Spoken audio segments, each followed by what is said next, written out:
Hey, check this out, kids. It's the beginning of a new year, and what that means is only one thing here at Talkin Schmit. I'm on Cranny time. So I reach out to my good friend Alexander Horn, and I say, Alex, let's get this guy from San Diego that's a good friend of yours and mine on the show to start it off. He's like, dude, no problem. And there was no problem. Today, just got a text from Cranny. Can we do it through my phone? I think you can. We'll see how it goes. Anyway, today I'm excited, not only because I got this heated wheel package. Thank you, Ed Dominic Neil Blender. Ba-boom, heatedwheel.com. But today on the program is the good homie Danny Dicola. I'm psyched. What a better way to get me fucking out of this post-COVID depression and into the new year swinging. We're going to talk skateboarding, surfing, art, music, homies. Who knows what else? We got the Cran-mom involved, cameo appearance. Never know what's going to happen here on Talkin Schmit. Sorry, I got a little bit of in me, so I'm sounding a little New Yorkish. Hey, what's going on out? And that's not even it. But anyway, the nasalness is just because we all got it, right? We either had it, we're having it, or we're about to get it. So without further ado, wait, there's more. You know, sometimes when I'm home alone with my little girl, I like to play skate trivia. It's the only time I usually win. This week on the pod, we're giving away a complete game of skate trivia. Volume 1. It's packed with 250 questions in 5 different categories. All right, kids. So here's the question. And you email the answer to talkinschmit@gmail.com. I will pick a winner next week right here on the show. So the question is this. As of 2020, which skateboard legend has had the cover of Thrasher magazine 9 times? Which legend has had the Thrasher magazine cover 9 times? Email your answer to talkinschmit@gmail.com. Include your address, and you may just have a game coming to you in the mail. Thank you, Gordon Eckler and the good people at Skate Trivia.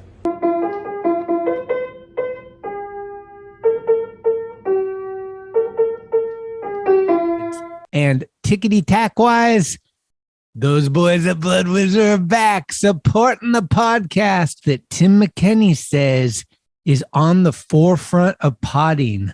Underground podcast like in hip-hop. Respect.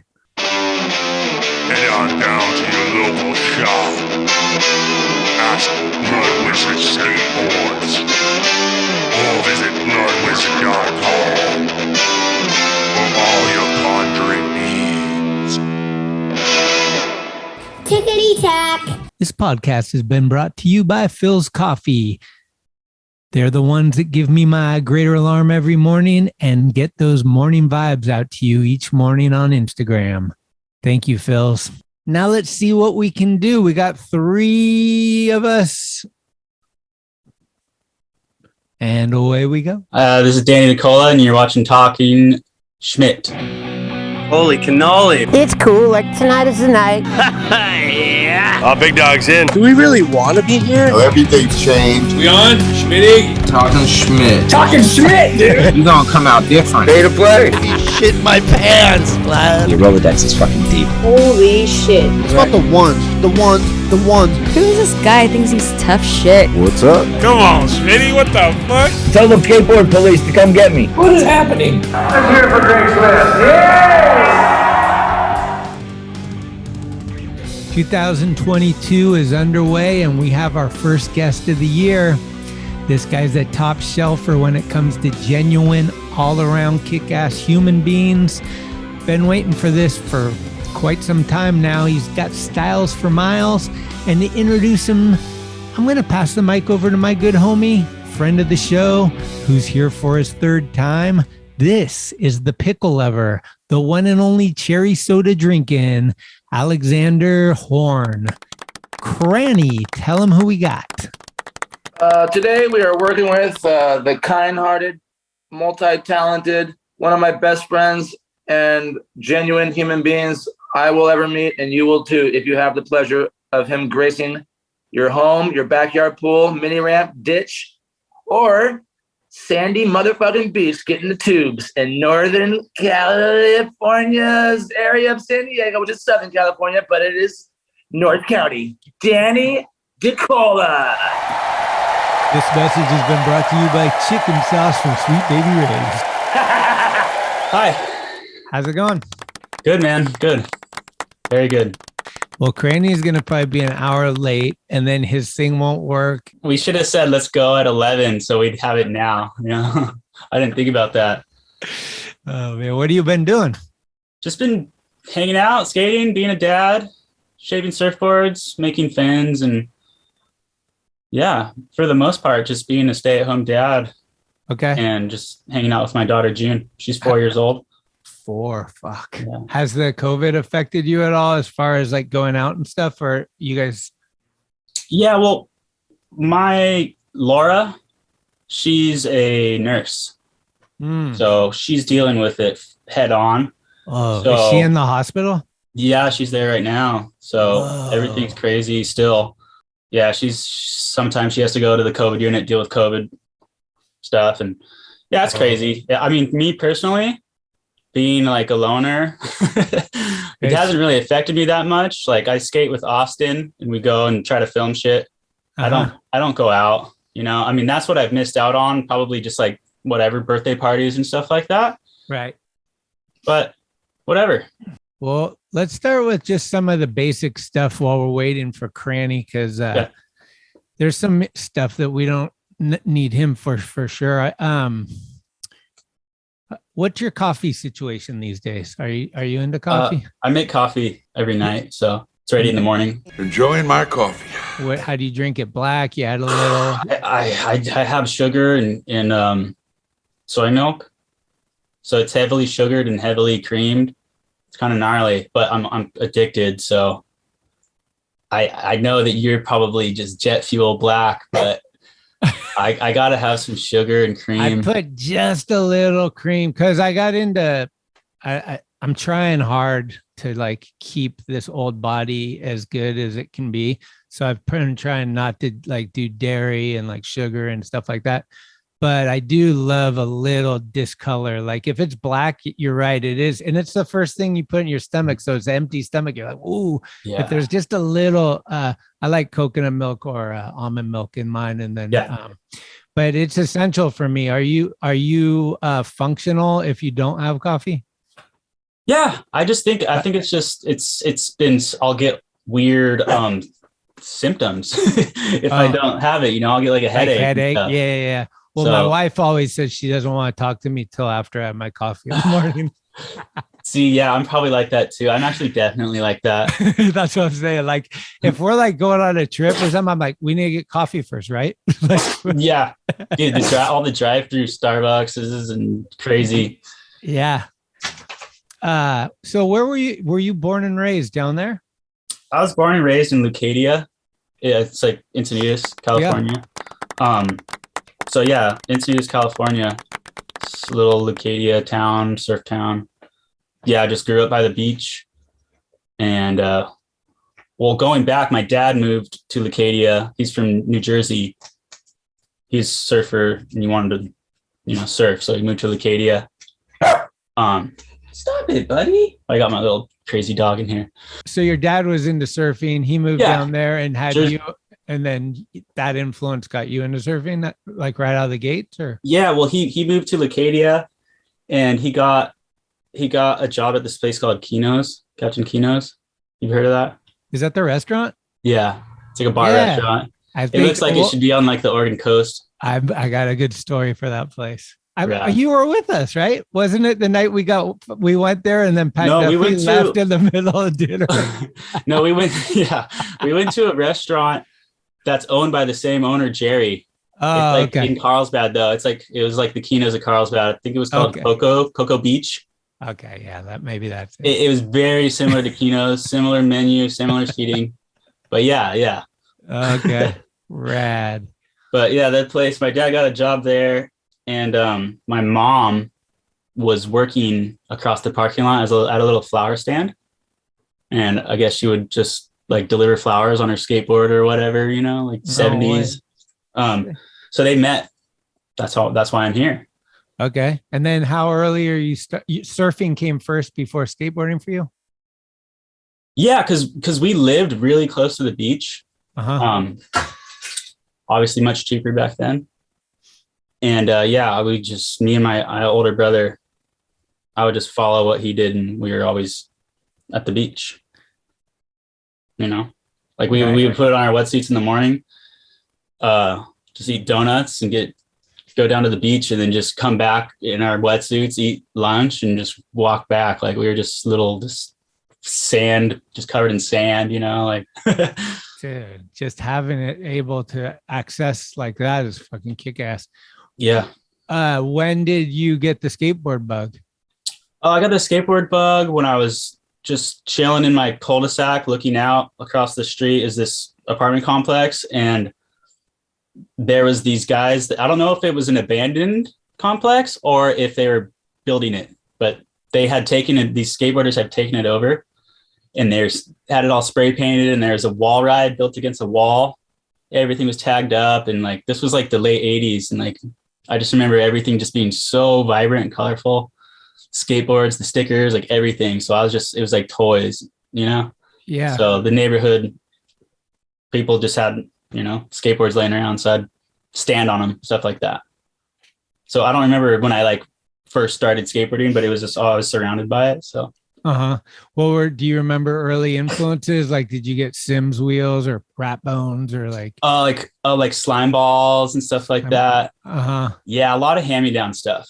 From your brother? From my brother and yeah, my neighbor's older brother. But the trucks that had I think they were going. They had the little notch. The notch in it. I remember the green ones of those, like slime balls.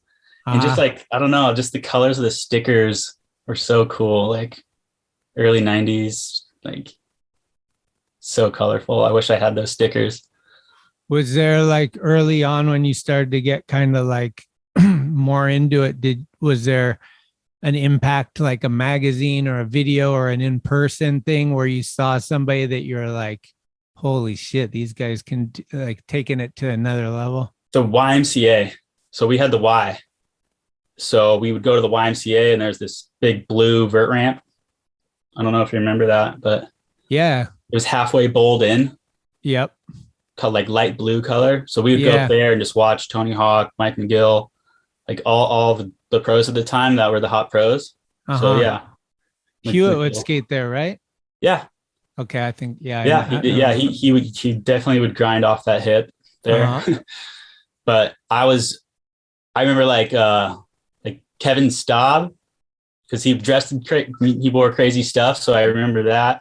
Right. And I just remember like getting Tony Hawk and Mike McGill's autograph, you know, and stuff like that. Like the early 90s. So they were on fire. Like I thought Mike McGill was the best skateboarder in the world because he did the McTwist. Right. You know, like that was the best thing you could do, right? Like, yeah. How early were you watching people and kind of acknowledging what style was? Like that came way, way later. That's when you knew Mike McGill wasn't the best. Yeah, I was like, who's that weird Peter Hewitt guy not doing any tricks? No, I didn't have any concept of style until like junior high when I got called out for pushing Mongo. Oh. And so I was pushing Mongo my whole life, you know, like not knowing anything, you know, about it. So I think I had okay style, but I just didn't know what was up. Didn't know what was bad, you know? So like I would like ollie 10 stairs pushing Mongo and stuff. Shocking, you know? But yeah, like I grew up skating with like Ryan Bobier and a lot of Encinitas guys, and he's the one that's like, yo, you got to push with your back foot. It's interesting to me because when I go down to visit you guys, I just see all the, you know, the stuff that like, there's just so much like, you know, I remember the first time we went to San Diego, P-Stone just took me on the San Diego, like, I got to take you on the tour. And we went straight to the Leap of Faith. Like he's Whoa. like, here's a leap of faith. You know, like it was sick though. It was That's kind of like crazy. being a tourist and seeing the skate spots. And there's so much down there, like in that area to see Yeah. like, oh, Donger did this or whatever. Yeah. When did you end Hensley. up? Yeah, Hensley. I'm in like, the area where Hensley just did everything. Okay. So Right. When did you end up meeting Cranny? I didn't meet Cranny until I may have probably skated with him places and not ran into him or whatever, but skating this pool in Hamul, really good pool. And I was just skating with Mumford. I would go out with Mumford and Rhino a lot when I first started hanging out with Mumford. But anyway, yes, met up with Hewitt and Cranny. And this dude Cranny was nuts, man. Like you have to hike up to get to the pool. And he went there, like sat down, like getting ready with his kit, you know. He's like, oh, forgot something, like forgot papers, you know, like went down, like hike all the way back down, get papers, like, oh no, like brought his lighter and just, you know, it was classic Cranny first time I met him. I have 2 8th grade diplomas. After that, it was probably like a couple of weeks later, he just like hit me up about OJ because he was becoming the TM at OJ. And then the rest was history. Okay. Oh, okay. So you haven't known him that long. I thought haven't you guys known. might went to school together. Like, I don't know, like 15 years I've known him now. Right. It's been a minute. Yeah, I think I met him in 2004. I'm pretty sure. So I was like 8, something like that. Huh? That's Do you have cool. hair? Yeah. Yeah. Yeah. I think I met him on a Vox trip. So it was like that era. Okay, cool. Like we might have went to Orcas Island or something. Oh, wow. Yeah. And I think it was with Ed Dominic, like, and Shakas and Pete and Darren and Dan and all of them. Yeah. It was like good crew, like E-Man, all of them. And like, I remember just being so stoked to be on the trip because I met Darren. I had met Pete before, but that's where I like officially met Pete and became friends kind of. But so all those guys were kind of like a little clique, and I was like, met them all, and they all loved Jehobo, and I was good friends with him. So I got to go on the trip, and then it was just like, we bonded and we've been bros ever since. Like just cool. So yeah, it's been super good. Yeah. What was some of the early highlights for you? Like before you like got sponsored and stuff, like did you enter any contests or did you go to any demos or see? I did contests. I did contests in like 8th grade, 7th grade. Yeah, I was like 7th grade. And I did well, you know, but I was in like the unsponsored divisions. And like Marius and Wes, they were in the sponsored divisions. So I was like below their division. So I would do I would do good. But if I was in their division, I wouldn't. You know what I mean? So I was like, I don't know. It was cool. Marius and Wes have been good forever, huh? Oh, forever. They were, attached at the hip since forever. Just Rad. two little like bright towhead kids, like always together. It's amazing. They're still just the homies. And what's the surfing like as a kid? Are you surfing a lot, like, or once you start skating, did you kind of put surfing aside, or are you kind of doing it equally? Totally put it aside. Oh, yeah, like it was just weird. I'd go through so many phases, like surfing only, everything else sucks. And then just surfing sucks, skating's the best, and then like BMX, nothing else. And then seriously, not until I started hanging out with Cranny, I started surfing again, like openly. Oh, really? Not like closet surfing, hiding it from the skate scene. Yeah. But he took us all to Hawaii on an OJ trip. Oh, It was a heavy trip, but And he didn't that know I kinda- surfed. And we Oh, had an really? outfit like Sunset Beach, so there was like waves everywhere, and he saw me surf and was like all stoked, and then like we started surfing after the trip, and like I don't know, I just he got me back into surfing. Was that the one with Ewan? No, this was before that. It was Okay. before that. It was a gnarly trip, dude. It was like me, Navarrete was on the trip. Like he's doesn't ride for OJ, but you know how Cranny does it. Yeah. And then it was all right. Let's see here: Cody Boat, Sid Melvin, Oh shit. Cooper Wilt, Neil Headings, Oh. Dwayne Peters, Oh. and like we met up with like the Montez brothers that live in Hawaii. Right. I want to say that's everyone on the trip, including Swift. Oh, Swift one. Swift shot. So it was just the Okay. craziest mix-up of people. Whoa. What's Cranny is texting? How'd you get your first free wheel or board or whatever? Like, I think it was either Arcade or 16. Remember 16? Yeah. Skateboard? Oh, was Sheckler on 16? Probably. Yeah, I think so. Spanky was on it. Right. Yeah. Jimmy Hasselford. A lot of Sarah Bassett. Okay. They There was were a lot giving you stuff? What's that? They were giving you stuff? Yeah, they're giving me stuff. It was a local kind of company around here, so they're giving me stuff. And then Arcade was after that. I was getting boards from Arcade. And then Slave after that? And then nothing forever. Oh, really? Yeah, like I don't know, man. I tried so hard to get sponsored. Like, I mean, it was a struggle for years and years and years. Like I didn't know what to do. Like I'd make footy tapes and send them out. It's actually getting boards from Consolidated for a minute there, just through friends.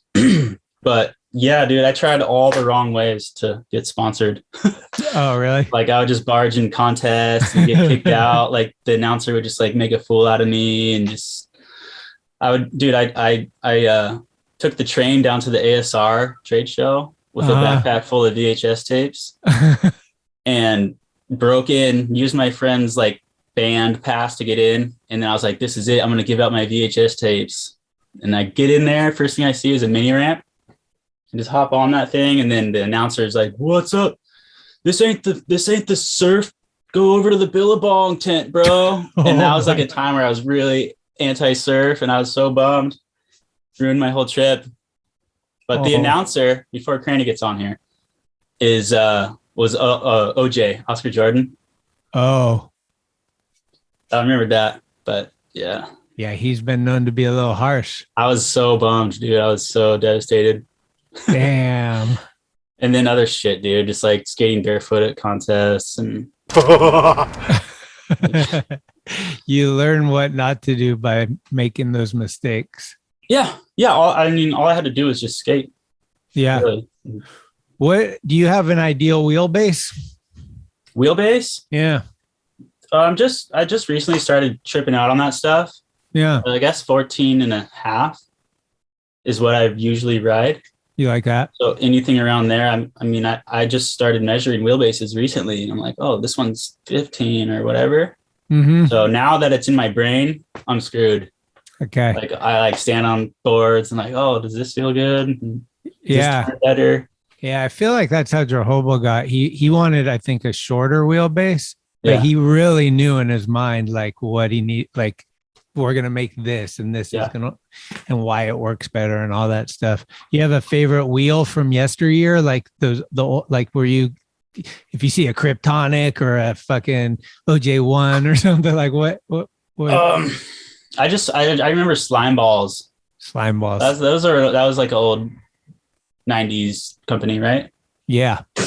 I was out at Santa Cruz. It was the same thing. It was like Oh yeah, that's right. OJ, slime balls. They had rockets. I forget what else they had, but they had a bunch. Yep. Slime balls. I think they tried to bring it back recently, maybe. Yeah, because I remember I got an OJ box and there was actually a set of slime balls in there. I was super stoked.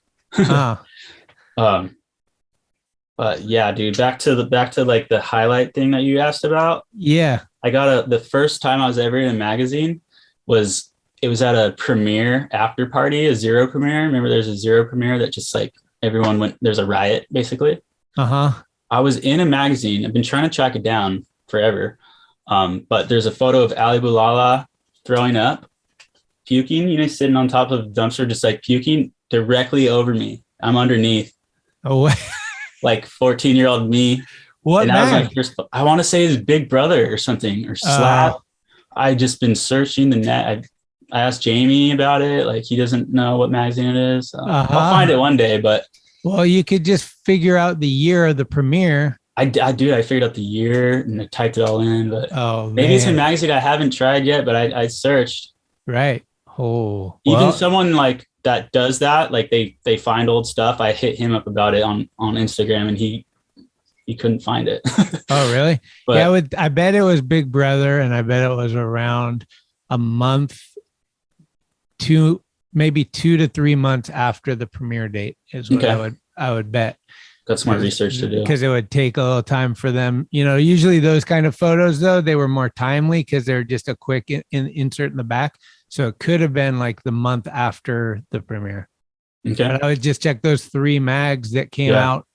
Like, let's say the premiere was 2005 December, just go January, February, March issues or something. That brings me to the steak dinner I owe you. It's kind of the same vein. Hey, if you find that photo, steak dinner's canceled. You don't owe me a steak dinner anymore. How about that? Okay, I'll find it. We went on a trip, and Joe Burke actually, I think he just got super sick or something. He didn't go, so we got to take Big Blue, and I packed the whole back of the van with old Slaps and old Thrasher magazines in boxes. And I said, in one magazine out of all these magazines, there is a photo of me, and whoever finds that photo gets a steak dinner on me. And you found it about Southern Oregon, right? It was days in, yeah. It was probably, I think it might have been right around the catamaran day. Dude, I think so. Which was also the greatest Hall of Meat of all time. The whole OJ team Hall of Meat. Holy shit. What a funny dude. Oh my gosh. Hall of Meat, the whole OJ team. I've never been contacted by like NBC, like Wacky Sports or whatever those shows are, except for that one. They're like, how can we buy that footage? Like, it was insane. Dude, that was the craziest one. What happens? What's the origin story with Slave? The thing with Slave was basically just me just trying really hard to get sponsored. And at this time I had gotten into draining pools and skating pools. And Matt Mumford was a local, Encinitas, right? Forever. So I would see him at the bar all the time. And I always we would make drunken promises to go skate, and wouldn't hear from him, And then one time I was just like, all right, I got to give up some of my pools to hang out with these guys, So I told him I had pools, man. And that's basically that's what sparked it, is just finding my own pools and inviting them to go. And then all of a sudden I'm cool now, they actually want to go with me. But yeah, man, shit. It was still a struggle then, but I had a pool that was really good. I don't want to name drop all day long, but it was I think it was Rhino and Hewitt. And at the time, those 3, Mumford and Rhino and Peter, they were all skating together. So it was good timing for me to get in there and skate with Rhino a bunch directly after that. Right. So, I mean, it's really, for me, it's just pure luck, just in who you know.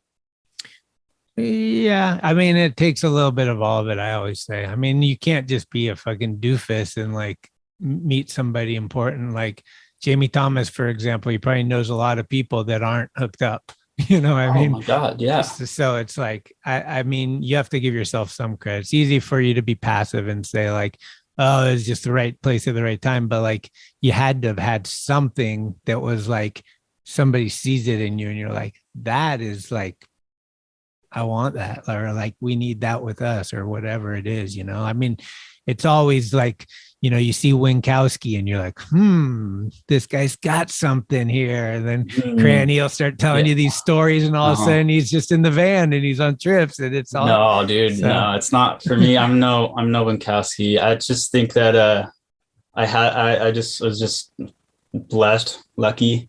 Yeah. It's not like I don't know. Winkowski's both, he's the most incredible skateboarder and he's a cool person. Right.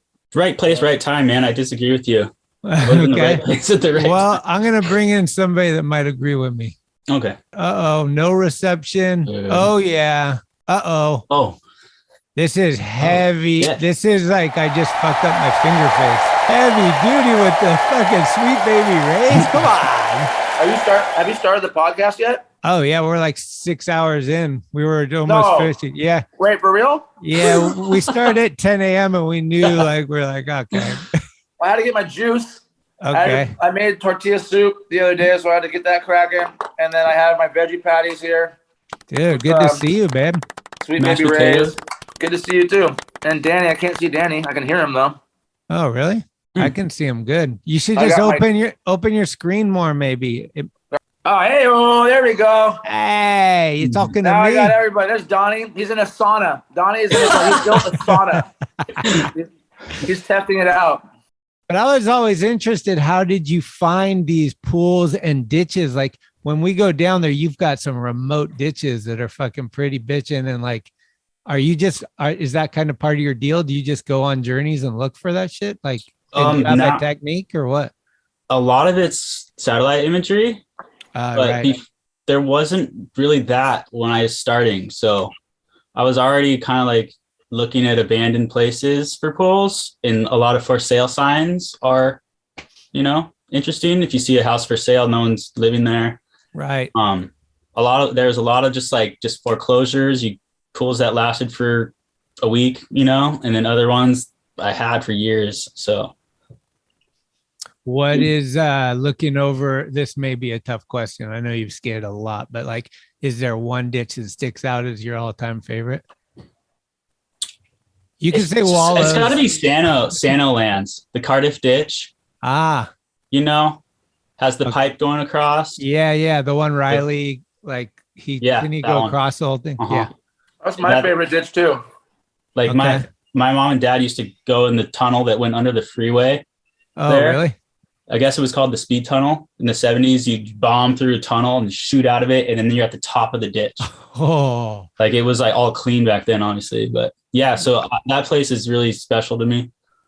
I remember that because I love that ditch. It's really special as well to me because we're both from San Diego, and when I was a kid, I didn't really skate. I surfed a lot more, and I would go up there to San Onofre or Sano Lands and camp with my friends' family and shit. We'd be surfing. We had skateboards, you know what I'm saying? Like we had cruisers, so we were surf skate bros, and we'd skate that fucking ditch all the time. It was like, I was 13 years old or whatever the fuck, and that holds a special spot in my heart. And Danny was he cleaned the shit out of that later on when I met him later, and he ripped the hell out of that ditch, man. He would start from the way top over the fucking wall and killer. So yeah, good ditch. Where does the dump truck come into play? I've always just been doing early grabs. It's the first trick probably I ever did, was just pulling myself off of a transition to do a little air, Uh-huh.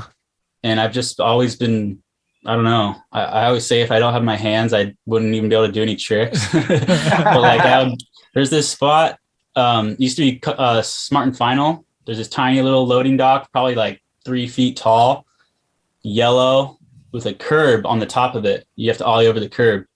And there's spots where the curb's like rounded and stuff. So I just remember that's where I learned it. You can just go ride towards it and just let leverage kind of do it. You don't really do anything except for like lean and jump. Huh. So it's so not skateboarding. I don't know. It's weird. It's different. Well, sometimes skateboarding involves not skateboarding. So that is skateboarding, I guess. Yeah. Sometimes mashed potatoes involve Sweet Baby Rays. Sometimes mashed potatoes involve sticking your dick in them too. I didn't know it was that kind of If it's gonna be that kind of party, I'm gonna stick my dick in the mashed potato. I think it was like a trick that I always could do, but I didn't start bringing it out until I got over my insecurities of just doing weird tricks that during the time were not cool, man. Like 2000s, that shit wasn't cool. Not at all. early grabs, like now it's all the rage. yeah. So I had that already. It's not like new, but there's a time for it, and it finally like I can do early grabs in the streets again. But that was not cool like 20 years ago. Huh. It's Danny has a interesting. good. Sorry, go ahead, babe. No, it's just interesting how things come in circles. Like, Jimmy Z's will be cool in a couple of years again. Just Oh, for whatever. sure. It's just like, Cross colors. don't lose this shit because in a few years it'll be worth $1 million. Like, it's yeah. just like, it's weird how all that stuff comes. Did you ever make it to Wallows? Twice because of that dude right there. Yeah. What do you guys think on a 1 to 10 level? Wallows is an epic ditch, right? Oh my God. I've never been there. Epic. It's a 10. It's Because a it's 10. just it's legendary. It goes downhill. You don't never have to take one push. And you have to go to Hawaii to get there, which is like That's done. 3. Yeah. That's 3. That's 4, 5. No, it honestly it does. It's legendary. Like Danny just said, he just nailed it right there. It ticks all the box and it's fucking gnarly. Like it's not like you see like Cab and fucking Lance and Tommy, all those guys just fucking ripping that place early. Yeah. Like they're fucking early grab connoisseurs in the forefront.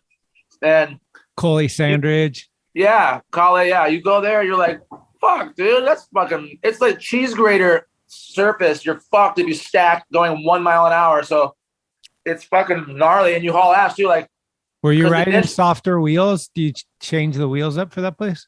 I didn't, but I think Don did. But I think he maybe wrote both. It was OJ trip, so we had all different kinds of wheels, but I had just like wheels that weren't completely hard. They were like 98 or something like that. I don't know. That's ideal. 98 odometer. Yep. When we would go to Glory Hole, we would take the 66 millimeter speed wheels or whatever they were, but they were 92. So they were a little bit softer and you could it was so much easier to pump. Like, That's right. Dude, I forgot we fucking went there twice. Yeah, man, you would just throw like last second. You would text me and it would say urine, like the P, like E, and I'd be like urine. Like, what? You're in. Like you're in. I'm like no way. So Well, I got that. I stole that from Neil Blender because Jake Phelps and when fucking Phelper, we were cool. They were hanging out at Potrero one day, and I gave him a ride to his house, and then he gave me a Thrasher mag with Neil on the cover. It was his, and he asked me to get it signed for him from Neil. Oh yeah, I was with you. Yeah, and I fucking got it signed, and he wrote to Jake, "You're in, you're in." So I just always like stuck with me. That's my new band. You're in trouble. Yeah. you brought me that first time. I already told Schmitty about it. It was that pretty gnarly trip with everybody. Dwayne. What? Oh man. Yeah, Dwayne. Yeah, what? Dwayne was sober on that trip, and He was killing it. he was murdering it the entire time. He was like, how much blood do you want me to give? I don't know. And I was Oh my like, God. this guy's insane. He was like drinking 12 coffees a day, like Schmitty, and fucking, he was like all into Twitter at that time because he was like, he needed fuckers who are used to drugs and into, they need a little vice or something. So he's like cigs, coffee, and his Twitter, his T-Rats, my T-Rats. Tweet, bitch. He skated more than anybody on the trip. He got more photos and clips than anybody on the trip. Was up before everybody. Like, it was insane. That was my only time really being with him, and I was just like, holy shit! Like, there's no way I'm gonna rip that hard when I'm his age. Dude, he knocked himself out at the North Shore Park, cig in his mouth. Or was it in his hand? When his hand or mouth is still burning, just KO'd. Oh, this is what was happening. Him and Darren were playing like half, or you too, probably. They were like half piping. It's kind of like the OB thing where it's offset. It's not totally parallel. So you kind of have to carve at it. Yeah. Drop in, carve, half pipe it, carve. You know what I mean? And he went to carve and his back wheels just slipped out. Boom. Knocked out cold. Sig was somewhere, man. Like, he could have fucking swallowed it for all I know. I don't know. No teeth. It was burning in his hand, I think. Yeah. It was probably just like Yeah. But yeah, just he seriously knocked himself out cold, and it was just totally just like how anybody would just roll on the ground. He just got right back up and everything was fine. Just I collided with him that day too. It was like one of the first days we were skating in the park. I collided with him. Oh man. And I just ragdolled on purpose, you know? I was just like, oh, like pretend like it hurt me more than anything. Like, yeah, I didn't want to just stand there and just watch Dwayne just like get worked. Yeah. Lucky. I like your Argentina Thrasher shirt, bro. My bro, fucking Greg from Thrasher sent it to me, dude. And Struben, we all got a care package. Did you get sweatpants? Yeah, but I gave him to his girlfriend. She's a sweetheart, so I had to give it Indira my sweats. Yeah, I know a guy that knows a guy. I know a guy who knows a guy. Danny, when you got on Slave, did you know Pat Burke yet? I didn't know anybody. What was your first impression meeting Pat Burke? You got a good Pat Burke story? I just talked to him the other day. I love this guy. He's great.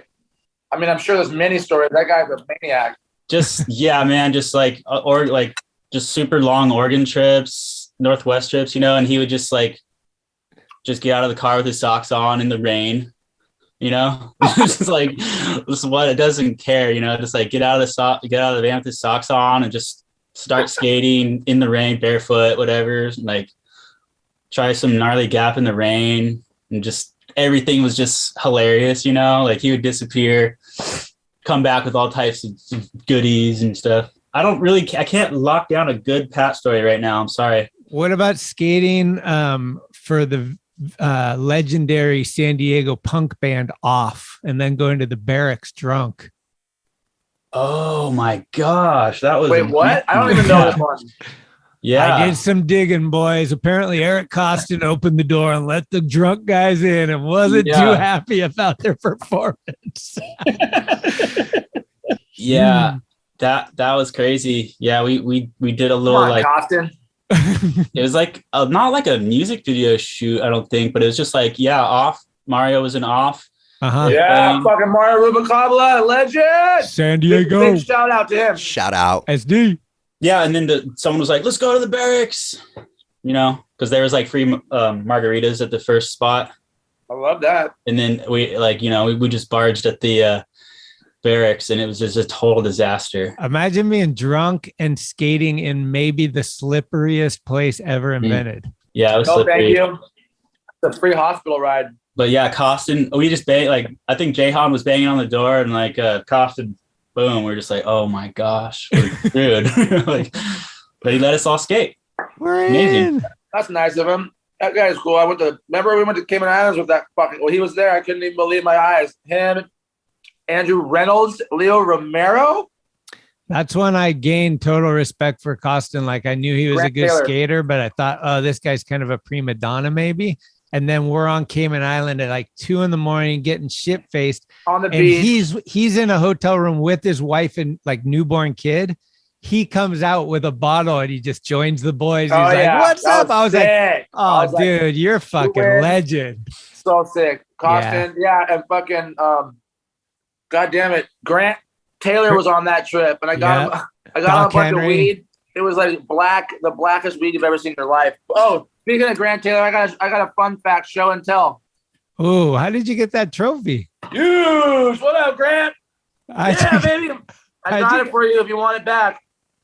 That'd be a 2012 Trans World video part of the year. How'd you get that? Can you please put that on a board? Do those bolts line up with the skateboard? Yeah, they're good. Put it on the board. Figure it out. How'd you get that though? Dude, random fucking at Strubing's. Grant, if you want it back, it's all yours, baby.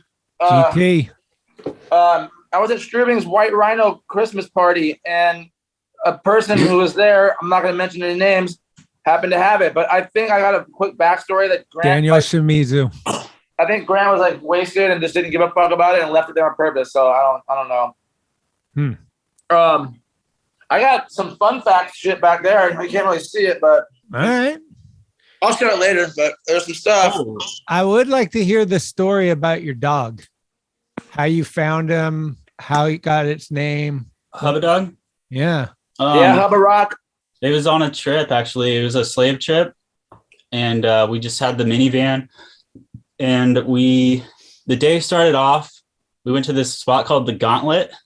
In Arizona? Yeah, Arizona. I don't know. I love the spots out there. But yeah, went to the spot called the Gauntlet. And Robbie Brockle was showing us around.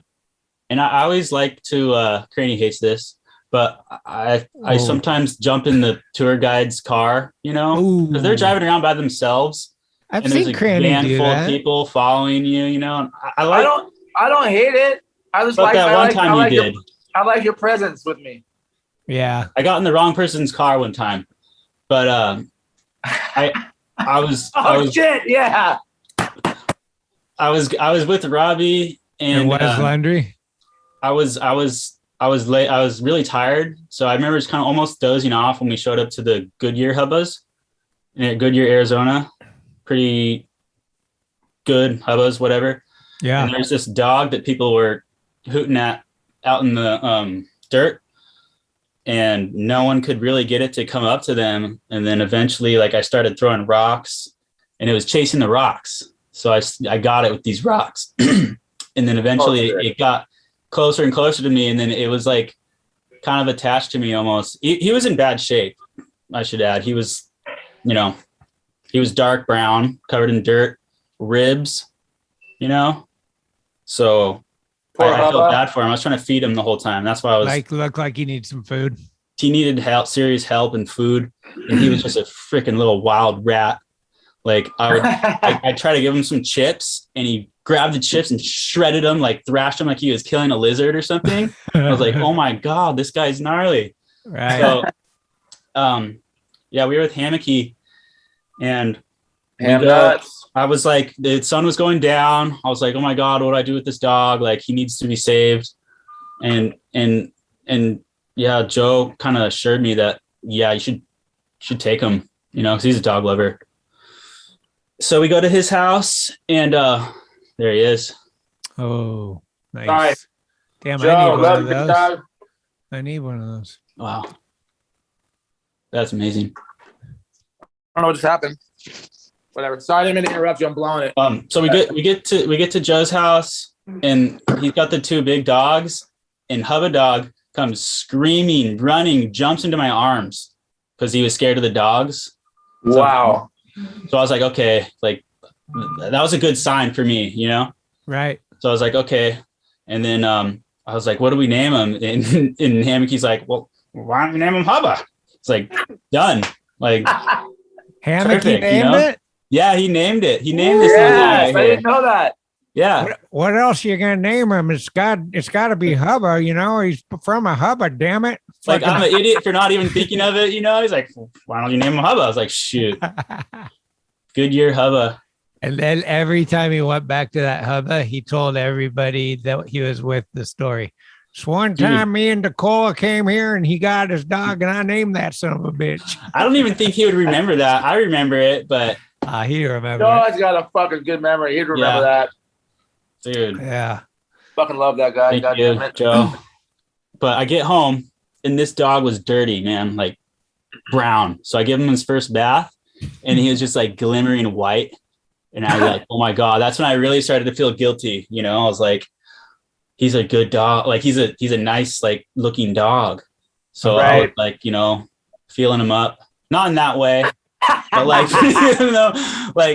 and I felt a tracker. Holy shit. I felt Really? a tracker on him. I was just like, oh my God. Really? Oh my God, it's somebody's dog. And then I take him to the vet, and the vet's like, it's not a tracker, it's a BB from a gun. So Whoa. Will has it. You can feel it. Oh. So he got shot up. He got shot with that's fucked up. Whoever Yeah. did that needs to get their fucking ass kicked directly. And that erased all of my guilt for taking somebody's dog. And I'm so glad, that was a long time ago. That was 2008. 2008. And Damn. he's still chilling. Look at this Good guy, run. man. He's probably 13, 14. Yeah, there he is. He's the homie, dude. He's a cool Oh, dog. he is a cool dog. Yeah. We He's just cool. took our dog to the vet this morning. It's got to get surgery to remove his gallbladder. And we're like, fuck. Dude, I got surgery on this Finally. thing. I probably should have, but no mo. I fucking blew it. Was that stale gone bad at the Pink Motel, or what happened? No, I fucking wasn't doing shit. I was just carving. I was like, I'd never been there, and it was like, you know, kind of a heated session or whatever. I don't like skating in front of people like that, especially when I suck. And I was like, Lance was there, fucking Christian hashed soy was there, fucking, and I was pressured, you know, whatever. So I just was doing a push carve grind or push carve in the deep end, and that bowl's kind of harder than you'd think. It looks so great on paper, and you get there, you're like, whoa, a lot of flat bottom, kind of kinky. And I love a lot of flat, like I love a lot of wide open bowl, way more than a tight one. But but it was weird, the angles to get to it. I was skating it for like seriously 4 or 5 runs, and I just fucking lost my balance a little bit, coming out of the deep into the shallow, and I kind of went forward, and I went to push to stop myself on the sidewall, the shallow end, and broke the finger and fucking split the fucker wide open. Just the pressure of hitting it split my finger wide open. I was so bummed. I didn't even know it happened, to be honest. Huh. How loud did you yell, and for how long? I didn't. I just went down and I pretended to have a seizure, like Lance did in Future Primitive, like the man. Future Primitive, and then I fucking Lance like that. Yeah, and then I walked away, and it was just gushing blood. But it sucks. It kind of put me out of work. I missed a couple of days of work, but I'm going back tomorrow, so I'm good. Damn. I missed that yell, man. No! Like, for like a minute straight. Dude, I got kind of a funny story about that yell. Let's hear it. Yeah, Freddie's involved as well. Ooh. Snatch Park. Oh, fuck. I love that part. It was an iPath thing. Fred Gall was in town. He was sober. He was killing it. We go to Snatch Park, and we were with Price, and Matt Price was like, oh, I always hear a lot about Cranny. Like, I was like, oh, yeah, because you were coming to meet up. I was like, oh, yeah, he's the best, dude. He's just such a nice guy. Oh, you know, he's such a sweetheart, nice guy. And then Cranny shows up and just takes a slam instantly. No, just starts beating the shit out of his board, like throwing it into underneath the bridge, the ceiling of the bridge and shit. Like, and Price was like, what the hell? Like, what's wrong with that dude? You know, like, I was like, no, he's not like that. Like, oh, but yeah, that's just Cranny. You know, he's very vocal, and he doesn't hold it in, man. I'll do that shit, and then I'll laugh right 2 seconds afterwards. I'll punch the shit. Like, remember when I destroyed my back, fucking Schmitty, when the winner, the one was out there, Ben Rayborn, and fucking I destroyed my back of the Caymans. Oh yeah. Stood up, like it's in the footage, and I fucking socked the fuck out of my board. But then I laughed 1.5 seconds afterwards. I'm not ever like aggro fucking. I'm not like Kerry Getson, nothing. I'm chill. You gotta let it out. Let it out. Yeah. What was your first impression? Do you remember meeting Danny for the first time? Yeah. And now, another first impression from Alexander Scott Horn. I was at a pool with Pete, Navs, maybe Swift was there too. I'm not sure. I don't remember that day, but it was like Lemon Grove. Hamul.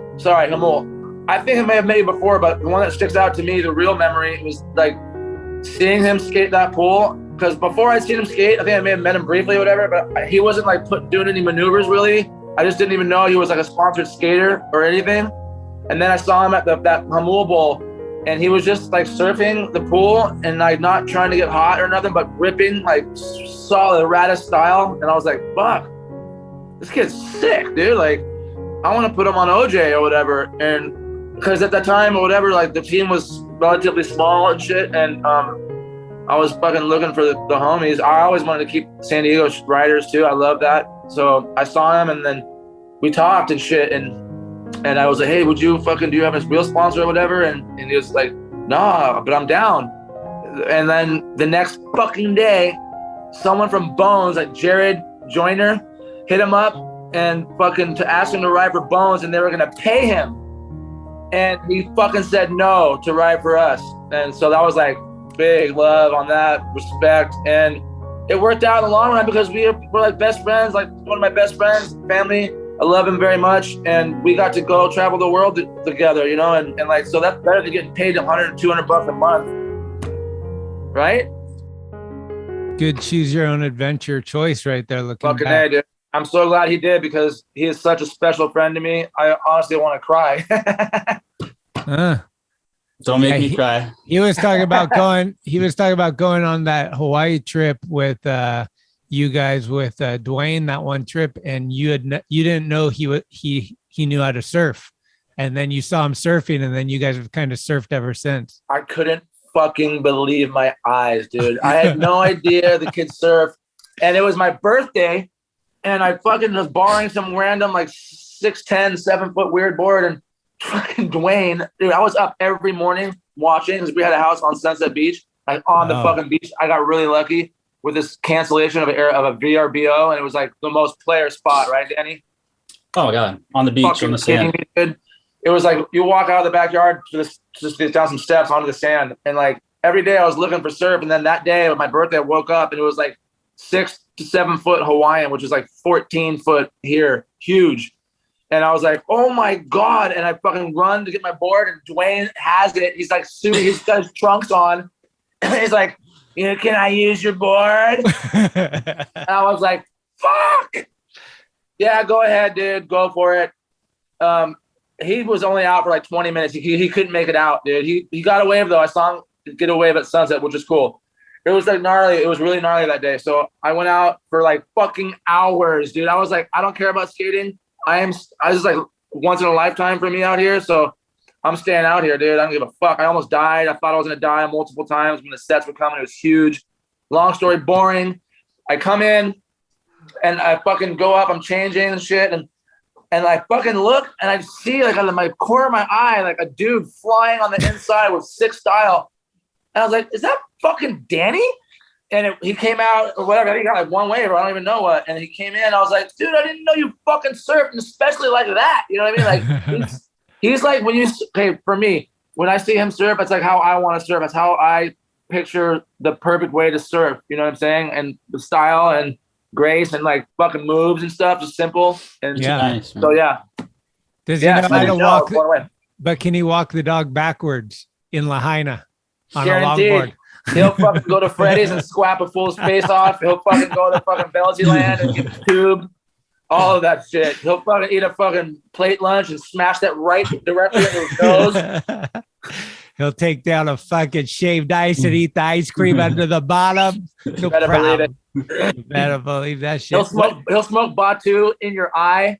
Oh, no, he won't. No, he won't. No. Danny, you got a good memory with the one they call Sean Stewart? We got a new segment called Things You Didn't Know About Sean Stewart. Hold on, I'm trying to take this in right now. Things you didn't know about him?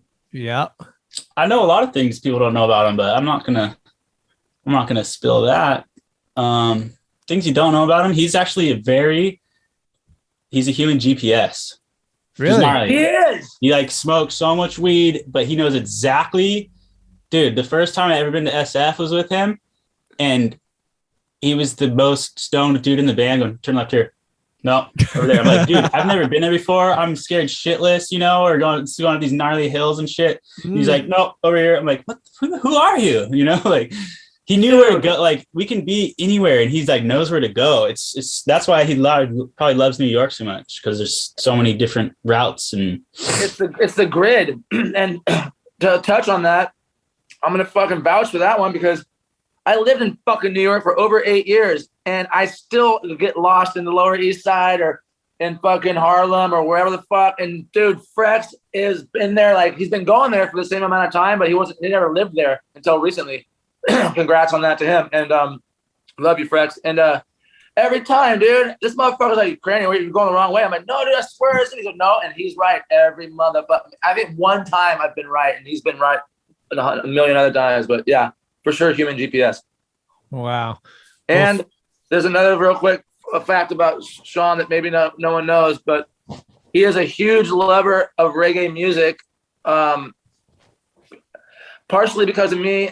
And I have to give him credit right back because we traded off, and Danny. So him and Danny turned me on to like African psych rock and like, like Witch, and then like whatever the fucking Chrissy Zebby Tembo shit, and like all that Ricky Longolia stuff or Longolia, I don't know how to pronounce his name, and then like other stuff like fucking Shinky Chen and Speed Glue, all this rad shit I was hearing because I would take them on trips when I first met them, and all I'm playing is fucking dancehall and fucking roots reggae almost the entire fucking time, and then just like for me drilling it into Sean Frex's head, he fell in love with some of the shit. It was kind of like what Joey Trichet did to me. Like I loved reggae always, but I didn't know really much about dancehall until I went on trips, and he would just play it all the time. Like I wouldn't like certain songs, but I would love other ones. So right, he fucking loves reggae. To touch on that, I got all that my music that I was listening to, most of it from him. From Sean.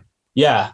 Oh. Yeah, he and I think he got it all from Mario mainly. I was about to say Pablo, that because he had Thirsty Moon was a record store in San Diego.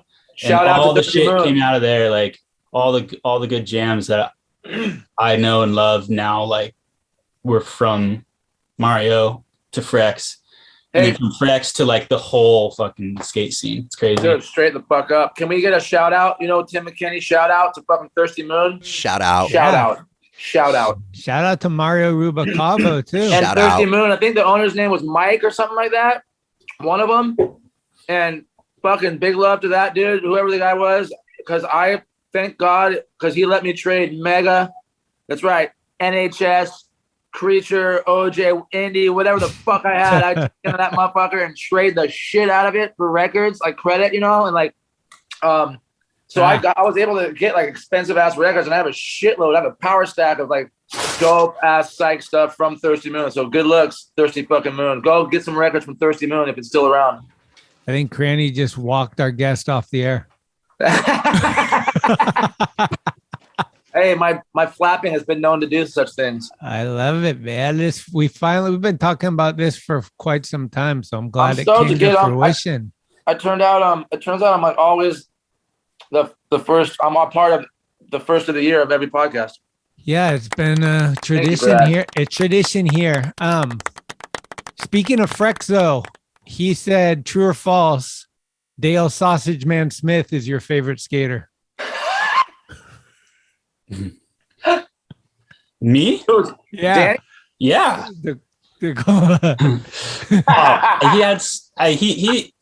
He's pretty legendary for his time, you know. Uh-huh. Yeah, his disco moves were beautiful.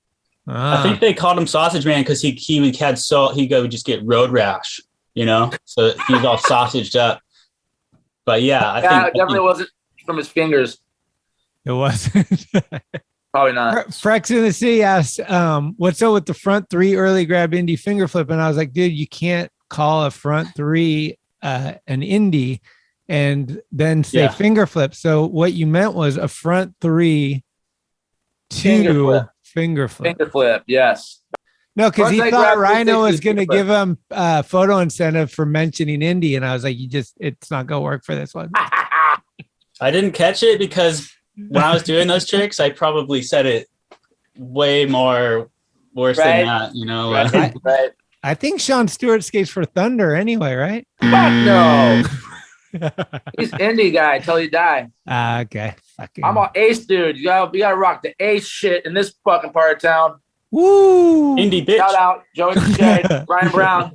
No, man. I'm indie, but it's not fuck the rest. It's everything's cool, but not the best. Exactly. Yeah. That's fine, dude. I got nothing but love for those guys.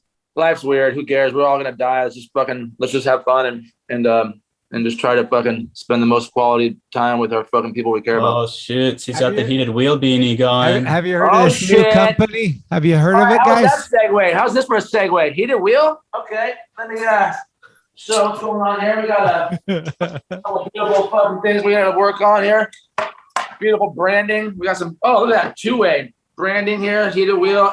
Tiger Woods on acid. The cleaner the acid, the cleaner the vision. Peter Hewitt model, which is available. All sold out right now, but all you consumers out there, maybe take a look at this beautiful board that by Paul Schmit and Neil Blender.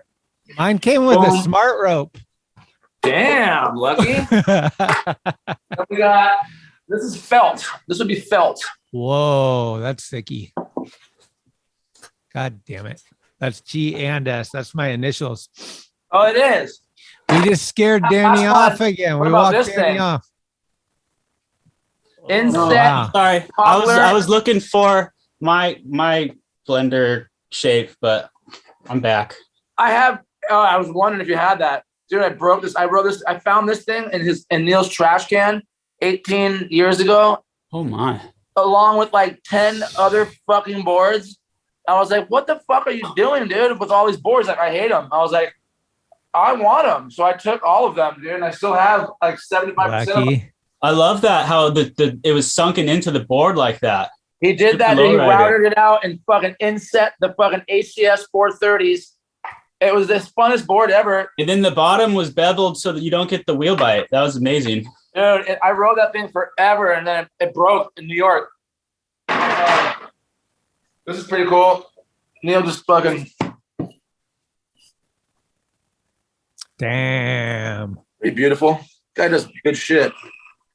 Danny, you got your first pro board? Yeah, I got yeah. What's Pro board. what's you got it anywhere near? Oh, yeah. What was the graphic? Ben did it probably, right? Yeah, the first one was just the standard team, like, like the big logo, slave letters, and the name inside of that. Uh-huh. But yeah, the first one was a war pig shape. It was just printed on a war pig shape, which was already a slave board shape. Was it green? Yeah, green. And it said slave and then Danny Dicola overslave? Yes. I need to get one of those, man, one day. Yeah, that's a sick. Well, Ben, let's go. Well, I'm making a shape right now, actually, for Ben to produce. It's just taking me a while because of all the mental wheelbase and all that stuff is just driving me nuts. Have you been getting deep into it? Yeah, I haven't getting too deep into it. I saw that. I saw 14 and a half. We found it. I saw that board and it looks beautiful. He's got, by the way, yeah, that board, that shape he's working on, it's fucking rad. So I can't wait to see that shit come to fruition. Okay. I'll be right back. Love you guys. It's crazy, like what like a eighth of an inch can do. Eighth of an inch, nothing. But that's a 16th of an inch on each side. But visually, it does so much. Like I want to make the tail an eighth of an inch more round. Just tiny little things like that. Like, have you been just really getting in and trying each different like, a little bit bigger? Oh, it's too big. A little. Well, I'm cutting them out. I'm making the boards. They're giving me okay. They're giving me blanks with no even truck holes in them. So I'm cutting out the shape, drilling the holes. So I had one, like a final one that I made. I gave it to Bareback. They produced 2 boards. And now I'm on the second board. I rode the first one until it was nothing. Now I'm on the second one, just trying it with outrisers, right? Stuff like that. I think I'm taking it a little too far, but that's what happens. You get into it and we have addictive personalities. We want to we don't want to half-ass shit. Yeah. And I'm really like that war pig shape so much. And I feel like the more I tinker with it, it starts looking more like the war pig, so I'm really trying to like make it more like a popsicle than it is the war pig shape. So kids will want to buy it actually. Right. So war pig's kind of wide. So I'm trying to make a shape that I really like, but also people that do flip tricks will like. All right. I kind of like the egg shape that people are riding these days that I like, Yeah. Round. What was the whole turning pro? How did that go down? Was it a surprise? Was it a build-up? It was a semi-surprise. It was a semi-surprise. Like I had like a dinner with Ben and he like popped the question, like asked me if he asked me if I wanted to be. Did he get down on one knee? He got down on one knee and he's like, Danny, no, he asked me if I wanted to become a pro, and I didn't have to think about it that long, I said, yeah. And I told him that he's making a good choice. No, what I was saying, I think I was like, yeah, because I had finished that last video part, and I like the stuff that I filmed most recently was the stuff that I was most juiced on. Just like the kind of just early grabs in the streets, stuff like that. Right. Yeah. It's not the super heavy Debbie stuff, from my part before, but I told him that I want to keep going and do stuff on my skateboard. So yeah, the pro thing was definitely a bucket list my whole life. Very grateful to be that status. But like I said, I wouldn't be there without other people. You know what I mean? Right. I wouldn't be a pro skater if it wasn't for all the amazing people that have helped me, my friends, you know? Yeah, I think we all can say that to some degree, right? Like, yeah, there's people that are so good. I mean, it doesn't even matter if they're a dickhead, they're gonna be pro because they're just that good, you know? Mhm. Yeah. No, I agree with you, dude, on that. Real quick, I'm back in there, but it's all about, to be honest, like, at least people like who aren't on that gnarly upper echelon of insane natural talent, you know what I'm saying? It just comes like they can do whatever, whenever. Not really, they work for it too, but it's like it just comes to them like that. Like, but I feel like because I feel like if they put like a sponsor me tape or whatever, like they used to do, like that's gonna be picked up on real quick. But like, I don't know, like kind of just like radical skaters who just aren't on that gnarly, insane level of the top tier. It is about like your friends and who you meet and who you're you kind of accidentally surround yourself with and timing and shit like that. I feel like, yeah, that's the only reason why I ever got hooked up. I was never a pro skater, nothing like that, but I got to do it for a long time and get paid minimal, but the travel and the life experiences were the best of all time. I would never trade it for the world or money or none of that shit. So, but really, if it wasn't for like me knowing Navarrete since high school, I would have never gotten involved in NHS, and I would have never met Joey Touche, who put me on India, or then Lance Dawes, and then I would have never met Schmitty. I would have never met Neil Blender, who got me on fucking Red Cross Black Label, who sent me to fucking Europe. Like, I would have never gotten these opportunities. It's all connected.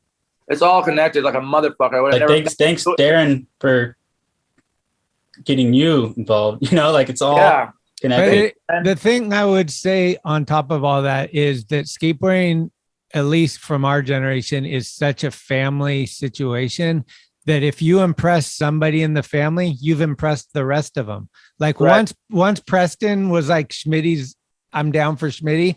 I didn't even have to hang out with Darren. Darren was down for me because he knew Preston's word was okay. And those type of things go a long way where you can get in the van with a lot of people with only being one person's friend.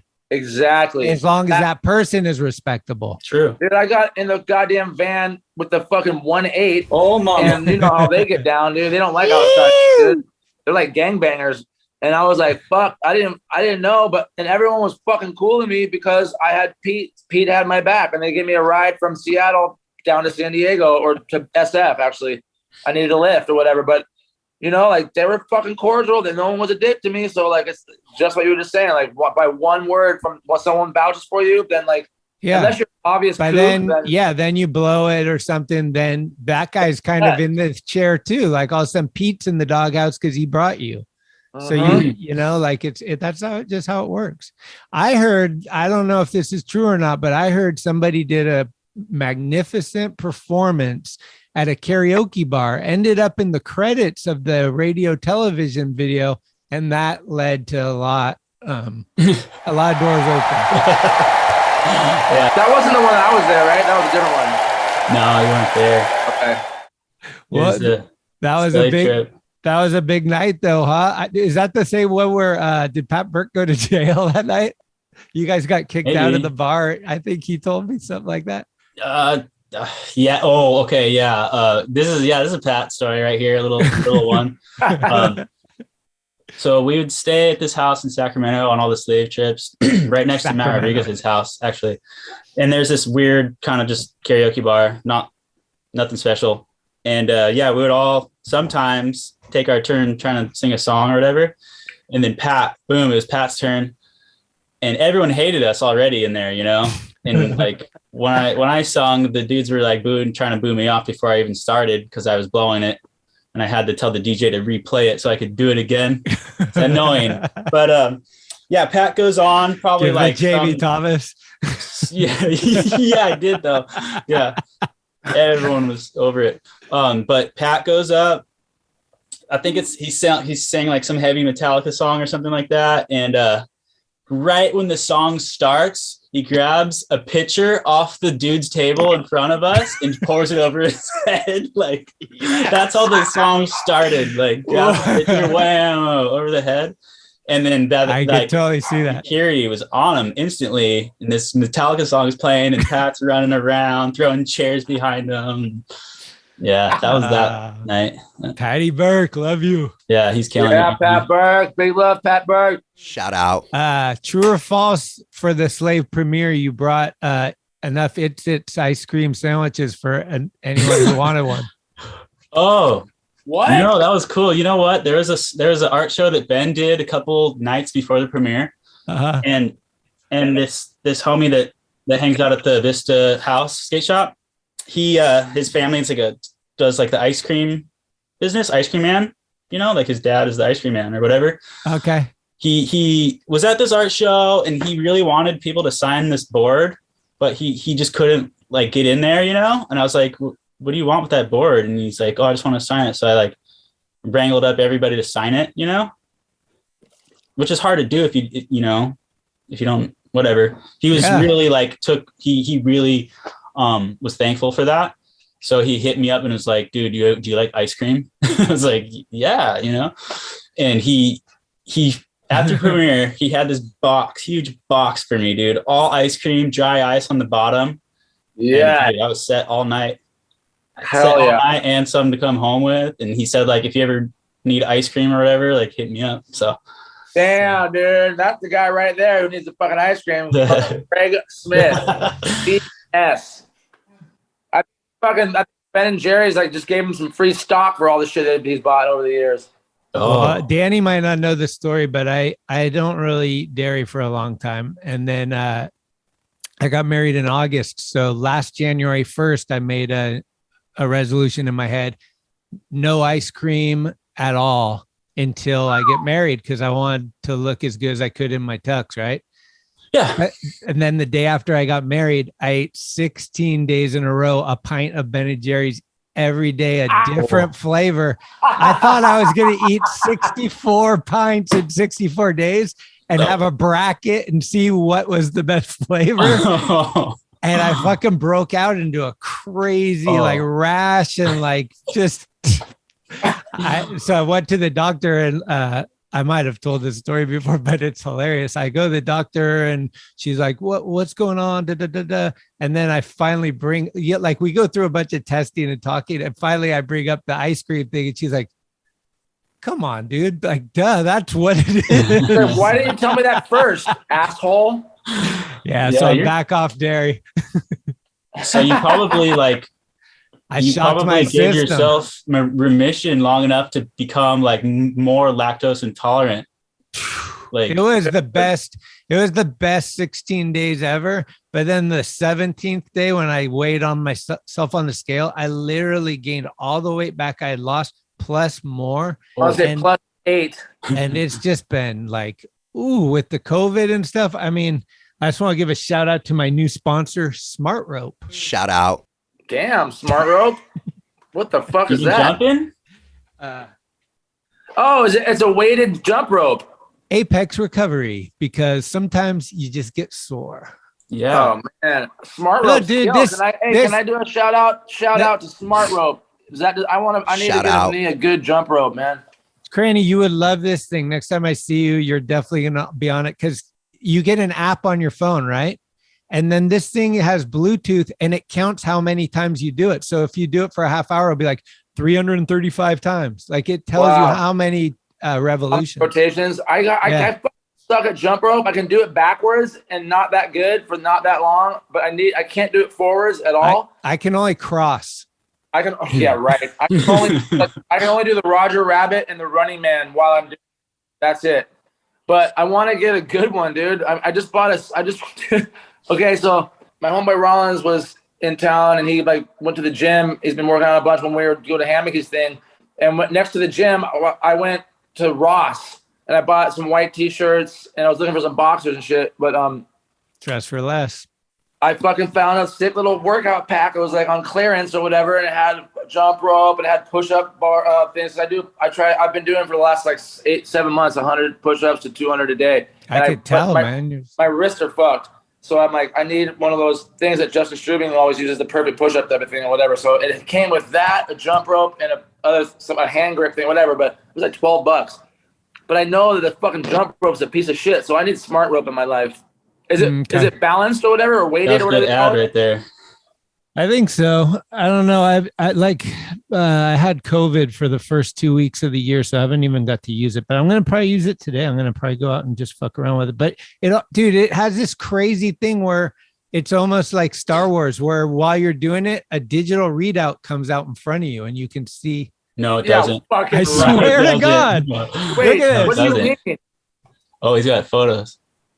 Wait, are you fucking putting me on? Oh my gosh! Like the digital. Is it clock.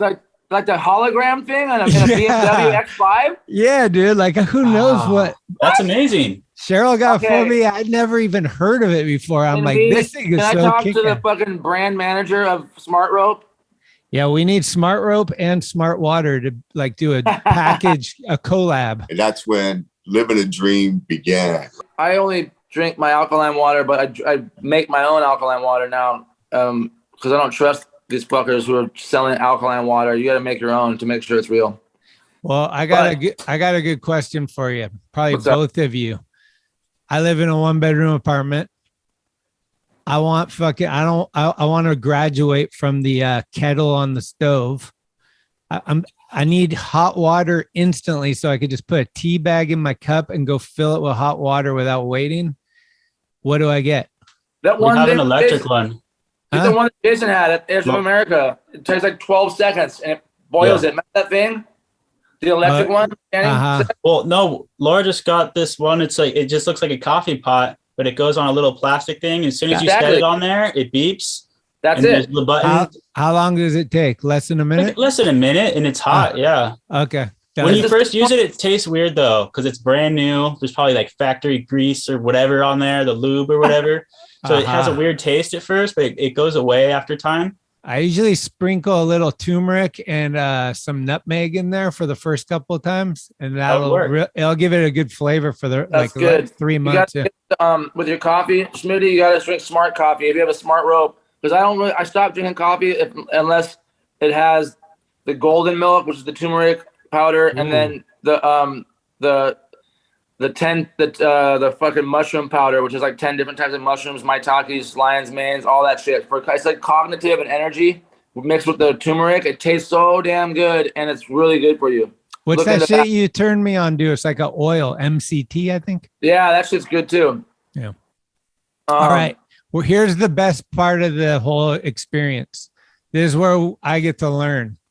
When we get to talk a little bit about fucking Shaka Bra and the surfing. All I need are some tasty waves, cool buzz, and I'm fine. Because I don't know a lot about it, but I do know that the other night I texted Cranny and said, I thought Christian Fletcher got credited with the first kickflip, but now there's some guy named Zoltan or something, Zoltan, that's claiming first kickflip. Hell no, that fucking Zoltan, that's Adam Sandler's. That's Adam Sandler's movie. He didn't do the fucking first kickflip. Who did the first kickflip? Hey, my friend Eric Summer, I'm not kidding you, dude. He was a pro longboarder in the 90s, early 90s, late 80s. He was sponsored by Donald Takayama. He's from PB. He's a legend, but no one really knows about him. He kickflipped a fucking longboard, dude, in like 1990, dude. So away with I'm the first kickflipper of a surfboard, dude. It's been happening. And I saw it like 10 years ago. I saw someone do it on Instagram or something like that. So sorry, Zoltan, you're off. We don't want to see a kickflip on a surfboard. Thank you. It's mob, right? I was telling Schmitty, man, like you have to have wild mob to do a kickflip, like really crazy. You have to kick straight down. It looks terrible. And that's the only way you can do a kickflip on a surfboard. If you have flick, your board will not flip. It's a slippery thing. You have to kick straight down. And you know what? I think Joe Cremo, remember Joe Cremo? He did fucking weird shove it stuff in the 90s. He was like ahead of his time with his shove it world. I think he did a kickflip too, and nothing but shout the fuck out and gnarliest respect ever for goddamn Christian Fletcher, dude. He is the innovator of innovators on surfboards to me. Him and like Phil Edwards or whatever, like in different ways. But yeah, Christian Fletcher honestly did the first stalefish on a surfboard at Pipeline in 1980 something, after we saw Mark Gonzalez do it on a skateboard, he ate mushroom shake, smoked a big old banger, chugged a beer. This is a story from Jason, and went right out to Pipeline and did a stale fish. So shout out to fucking Christian Fletcher, man. Shout And out. Pipeline's not like a spot where you want to learn how to do an aerial trick. You'll die. Like, Yeah. It's not even a place you want to like walk out into the water with. Like it's no. gnarly. Yeah, that's like learning a trick in a really gnarly pool. You know, it's not really ideal. Okay, here's my big question for you guys. I've asked Rob Welsh to teach me how to do kick flips just by not even showing me, like just telling me over the phone. Could you tell somebody how to learn how to catch a wave? Yeah. Like without saying repetition, like could you be like, okay, do a bunch of push-ups, push yourself up? Like what's the thing? Go to a stop sign and then start pushing next to a car. And as it's going, imagine jumping onto that car before it's going too fast or passes you. But you have to time it just right. You know what I mean? Like, whoa. In a skater's perspective, like I just thought of that just now, but that kind of makes sense to me. Like the wave is always moving. So you have to like, it's almost like a hippie jump, kind of like feeling like unweight yourself to get to it while it's in the motion. Yeah. I guess you just have to trust that it has enough momentum to keep you going. Can you surf without upper body strength? Yeah, but it's hard. Okay. Yeah, you could, but if you're riding a longboard to know how to swim and to be able to push yourself up. If you're riding a shorter board, you cannot catch a wave without upper body strength. But if you're riding a very buoyant surfboard, you can get going with not much strength as long as you get it going. Okay. But I can't even ride a short board. I can't ride a little board. I have to ride a bigger. It's so hard though. Okay. Hey, but real quick, my thought of if I were to explain to just tell somebody verbally how to catch a wave on a surfboard. Yeah. It's so hard because it is repetition. You always got to try. You got to keep just doing it, and it's tiring. You know what I mean? But you have to constantly be like kind of looking, and it's all about wave knowledge or whatever. So that's part of repetition. But your first times, you just got to fucking make sure that you're centered on the board correctly, not too far forward, not too far back. It's a happy medium on the board, and always.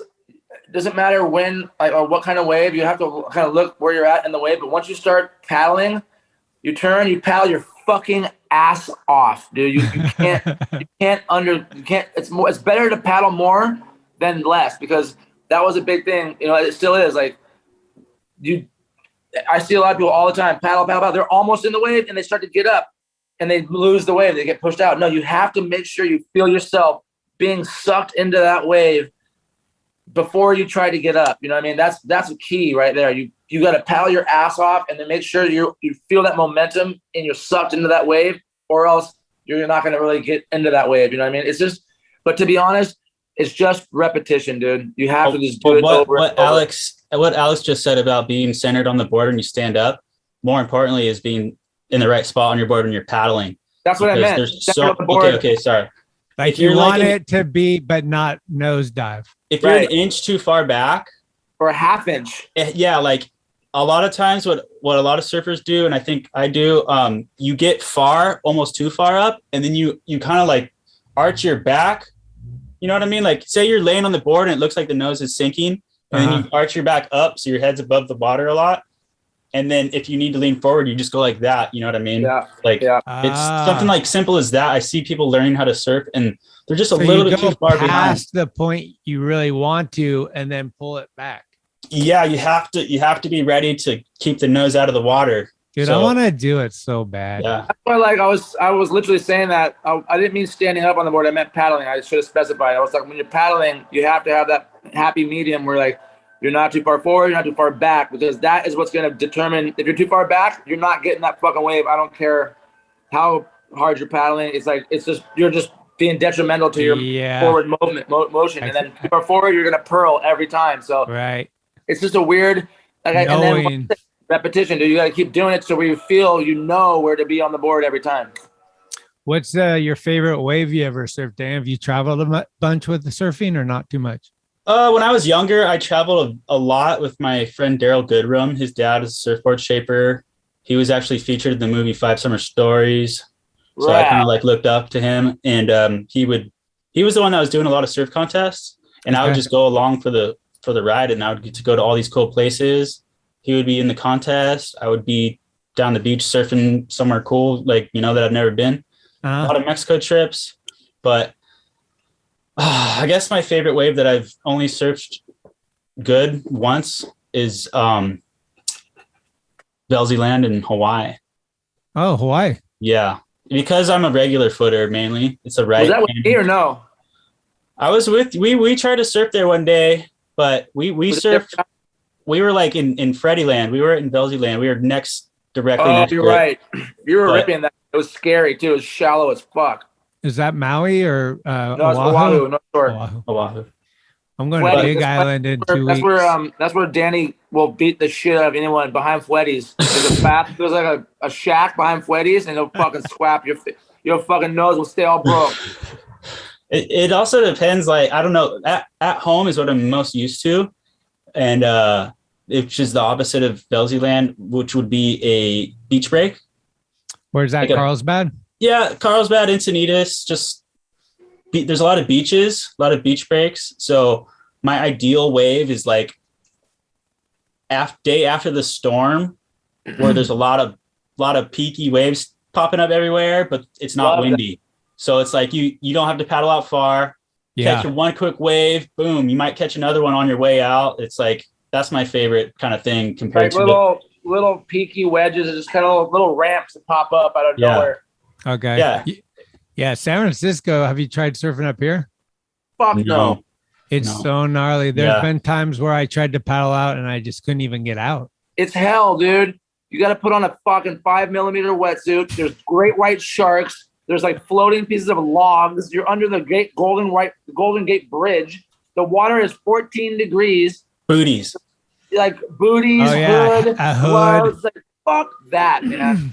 Okay. Surfing in booties is extremely difficult if you're not used to it. Imagine putting a rubber. I'm also being a pussy. Like I guarantee you're gonna hear some like if any Northern Californian surfers hear this fucking thing, they're gonna be like, "What a bitch," you know what I mean? Because like it is like you can do it and it's fine. You just gotta get past that initial part. But I'm just not used to it my whole life. You know what I mean? So, but hey, can I say my favorite fucking wave I've ever surfed, and it was the best fucking wave ever. It was in Morocco. And it's called Inswam, and it's in Morocco. Tom Curran lived there. And I just was in Morocco for a random, just traveling or whatever. And I happened upon swells. It was unreal, dude. I mean, that and Scorpion Bay. But Inswam, Morocco, dude, I'm dreaming to go back. Like, because it's like such an easy paddle out. You like walk to this lighthouse and you just walk around this little set of rocks and you just paddle like fucking 50 feet. And you're in the outside, and then you take a fucking 3 foot a wave that's like 300 yards long, and when you do as many turns as you can or whatever, and ride the thing until you fall off the wave due to being tired, and then you see that wave you're just on go for another football field. It's like the best fucking feeling, man. You're like you never want to get out of the water. So I was fortunate enough to surf that fucking wave, and I really want to go back with Danny. Have you ever seen a little skit that Alyssa did for Nar Hunters and Burnett was in it? It was at the skate park, and Rob Welsh. It was like things that surfers say or whatever that. Shit like that is so needed. Like it's so different than skating. Like it's like imagine being at a skate park or you're at the spot with your friends and you just see like say you're skating ledges or whatever, and you just see this ledge from far away coming towards you. And you're battling your friends to get that ledge. Like it's a battle. Like you're like, totally. I want it. No, I want it. Like, okay, you're close to it, whatever. It's weird, man. Like it's so different. Like your spot comes and goes like that. So that's why people like to surf by themselves sometimes, right? Yeah. Because they don't want to share the glory or whatever. Well, I hate surfing by myself, dude. I hate it. I know. I'd be scared. I always surf by myself because I don't have that much time, you know, but I feel like when I do go surf with a friend, I just end up talking to him the whole time. No, hold on. Let me specify on that. I surf by myself all the time. I go out by myself, but I don't like surfing alone in the ocean. I don't like being the only person out. It fucks me up. Like just you and Sharky. Sharks and Yeah. I just really don't. Sometimes it's nice just to be all like relaxed and thinking in your own head and stuff like that. But it depends. I guess it depends on where I'm at. I don't mind. Like in Mex, where I live and stuff, like I'll go out alone. There's no one out, and I'm fine. Like I can quote Danny, but so even then, like if I was in front of my old house or whatever, like, and I'm surfing by myself, no one's out. I'm still like looking around, going, "Fuck, dude, there could be a tiger shark here. There could be a hammerhead, like or whatever. Like there's not great whites down there, but I always get that weird thought of like, what if my board hits me on the head and no one's there to help me? You know what I'm saying? Like I think about that. Yeah, Absolutely. It's your imagination. If you have a good imagination, surfing by yourself is scary. Yeah, for sure. Because you can just imagine like looking in the water and you could actually see, like you can make yourself see shadows. Yeah, it's for sure, dude. Like when a wave breaks and it's all the sand's being tumbled and it looks like this big, dark, gnarly shadow. You're like, oh fuck. Yeah. I often surf like well into the night. And there's always like, one other guy out, and if it's good, you don't want to go in, right? Hell no. So like, they're like, all right, that guy's still out. I'm gonna get one more. For sure. And that guy went in, like I'm going in. Stuck. There's nothing coming. You're like, fuck. Being in the ocean when it's dark out is a trip. Yeah, fuck that. I hate that. We went swimming with manta rays in Hawaii with Chris Sen, and it was so scary just even being in there. Like you're just like, wait, the manta rays are attracted to the plankton, so that's why they're here. Why isn't something bigger than the manta rays going to be attracted? Yeah. Danny, how old were you when you shaped your first board? It was like 9 years ago. No, it was 2000. It was 10. 2010, so 12 years ago. Was that when did I meet you in 2010? Did we meet at the skate park roundup? I want to say yes. Oh yeah, dude. Dude, so how, and I'm just like, have you ever seen the movie fucking Teen Wolf? Yeah. Yeah, I was pissed, dude. If you watch that clip, it's a skate park roundup. What Oh, was that what that was from? Yeah, there's the skate park roundup. But What the an B-sides. asshole. Dude, you're like, have you ever seen Teen Wolf? And Danny's listening, you're like, no. Dude, I fucking That was before I stopped drinking. I don't remember that, but I love it. I said, I was bummed watching it last night. I was like, oh no. I shake my head no, not because I hadn't seen the movie. It's because I was just like, how dare you? Like, how dare you say that? By the way, I was Teen Wolf yesterday. No. Yeah. But not today. Why? Because of Schmitty. I think that's Schmitty. Holy shit, dude. Yeah. Dude, that was funny, man. Things you don't know about Sean Stewart, that he got on OJ on Danny Dicola's word that day at Skate Park Roundup at the Paula I can't Park. believe that's on video. Oh, at the That was I think that day I did like follow filming with you at the other park, not Oside, because I think the cops came and got kicked us out of Oside. Then we went to the Indian reservation. Paula. And that's where we did like some follow lines, like frontside airs over like transfers and stuff. Danny was ripping. He was doing. I don't think I knew Frex then either. I think I met all y'all at that day. I met Frex that day, and Pat. I met Frex, and on Danny's vouch, he was like, "Look at his part." I already said he could be on the team because Danny said he's good or whatever. He's rad. He's a good guy. I was like, "All right, he's on." And then I went home that night and I watched both of their parts, and I literally had to like change my boxer shorts. It was insane. Like, damn, like that, dude. I was like, these guys are so good, dude. It was cool, man. I was stoked. Yeah, Frex in the city, dude. Who knew?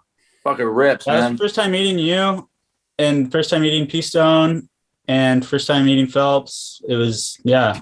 P-Stone raced Sipnewski, like run. I still got that clip rule. What was it? P-Stone challenged Dave Sipnewski to a race, like running. And Dave Sipnewski was like a full workout at that time. He was like going to shih-tzu or whatever it's called. Shih-tzu Peppers, karate style, whatever. Like he thought he was, and Preston's racing him, and halfway through the race, Preston turns around, and he's running backwards, laughing at him. It's insane. Yeah, he smoked him. Dude, it was so good. You're like, so hey, much, man. drunk off his ass, and he still beat the workout guy running.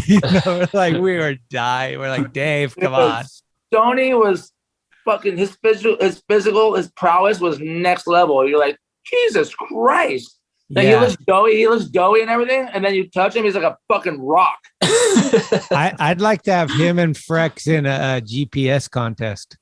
Ooh, that would be a fight. Yeah, that'd be a good one. P-Stone, hey, you know why? Because P-Stone does not like competition when it comes to giving directions. He's like, he gets really offended. Come on. Hey, don't listen to him. I've been here 43 times. I know it's up here on the right. Just don't listen to him. Don't listen to him. I got this one. Crescent Butte, 97. I know this. You go left on Aspen Boulevard. You make a right down. I'm there. We're downtown. Yeah, Preston would win that shit. Oh, for sure. And everywhere. So long story rerouted back to 2010 where you start shaping boards for the first time. Oh, yeah. Sorry. Cranny got me. This is kind of how I started shaping. There was Rhino shot a photo of me in a pool doing a lean air, and there's a sticker under my wheel that you can't tell what it is. It's like reddish orange sticker, and it wasn't an OJ sticker, but it looked like it was kind of thing. And Cranny was trying to get me photo incentive for it, basically. And he couldn't get it done, Oh, wow. Couldn't get it done. So he's like, he bought me a surfboard blank. And I was just like, sick, dude. What am I going to do with this thing? What am I going to do with this thing? And that's how I started shaping. I shaped my first board, and I was pretty good at it. I ended up being okay at it my first go around, and I had fun doing it. So I just kept shaping and shaping. Did that kind of become an obsessive thing like the wheelbase? Oh, more than, yeah. Because it's every, like you said, every eighth of an inch matters so much in these different increments. Yeah. And you can test your craft, it's like, if you had the option to shape your own skateboard trucks to turn a certain way, you choose that option, Yeah. So. Dude, let me touch on that real quick. Cause okay, see, that was the type of fucker I was. Like, I didn't care if you didn't have a fucking OJ sticker on. I would just try to weasel the photo instead for a guy because I know he needed the money or whatever. I love my guys. So I got him a surfboard. I was a blank, and I bought myself a blank because I wanted to learn. I was hanging with this dude named Milford at the time up in Oceanside, and he knew how to shape and stuff. He was making boards and whatever. So I met him through Lance Conklin and fucking Donnie. I was just like, I got him a blank. I go, let's shape some boards. That was my surf. We both shaped our first boards together. And if it wasn't for Donnie, my board would have came out way worse because I'm ADD as it gets, and I just can't focus on shit like that and my attention to detail. And I'm not really good with my hands on like construction stuff and forming and doing stuff like that. But Danny's a natural at it. I think it runs in his blood. And so we shaped our first boards together. And we shaped more, continued to shape more. I only shaped a total of 4 boards. My last board, I shaped was a 6, whatever the fuck it was, a 6 pin. It was like a weird pintail thing. And I took it to Hawaii to the airport in San Diego. Remember this, Dan? Yeah. And when Kowski showed up late, I was trying to jam all these boards in a surfboard bag, but they wouldn't let us bring them all. I had my brand new board I had never ridden. It was a 6'4" or 6'6". I have it right now, but I got it back finally. But I never get to ride it. And when Kowski's brother was there in the airport dropping him off, and I couldn't bring it with us to Hawaii. So when Kowski's brother took it and kept it for me, but it was like 5, 7, 8, 10 years, 8 years later. He like, dude, I have this board, and he let somebody use the board, and it came back looking like a piece of banana bread someone stepped on. Yeah. And like the whole stringer is like a spine, dude. It was like I put like the smallest amount of resin on it to glass. Yeah. Well, Schmitty, we were glassing our own boards as well. We were doing the whole process of putting fiberglass and resin on it. Yeah. Like making our own fins, doing everything. So we didn't really know exactly what we were doing. So we would just put like one layer of thin cloth and just glass it, and probably high off the resin fumes and stuff. For sure. So that board is you could probably take your thumb and just pierce it. Right. Oh, for sure, man. Yeah. But case in point of that was, I'm so glad that I did that with Danny because, like I said, he's a natural with his hands. He can make concrete. He can make ramps. He can make whatever he wants. And when he started shaping surfboards, like he just took right to it. And fuck, man, look at him now. He's like a pro to me, and a lot of people. He's like a pro surfboard builder. He's so fucking good. No, I am not. Well, whatever, Danny. I'm just saying. I know you people always are hard on themselves, but you're like you've like okay. Well, your talent has like skyrocketed since your first board, and like I'm so proud of you for what you're doing. And man, it's really cool to have like been there at the very beginning times and doing our weird color resining and seeing what you're doing now. So congrats, Mom. Thanks for getting me into it, pal. No, of course, baby. So did doing the shapes lead into all these other cool little things? Like I seen Cranny sent me a photo of this pineapple you made, and you're doing like a bunch of cool shit. Was that all sparked from this? That stemmed from making my first surfboard fins. How cool. The first board I shaped, I made a quad set with 4 fins for the board. And I made it out of a skateboard, and it ended up being really good for surfboard fins, like maple, flexible, you know? I made it really thin and they were really flexible, perfect for surfboard fin.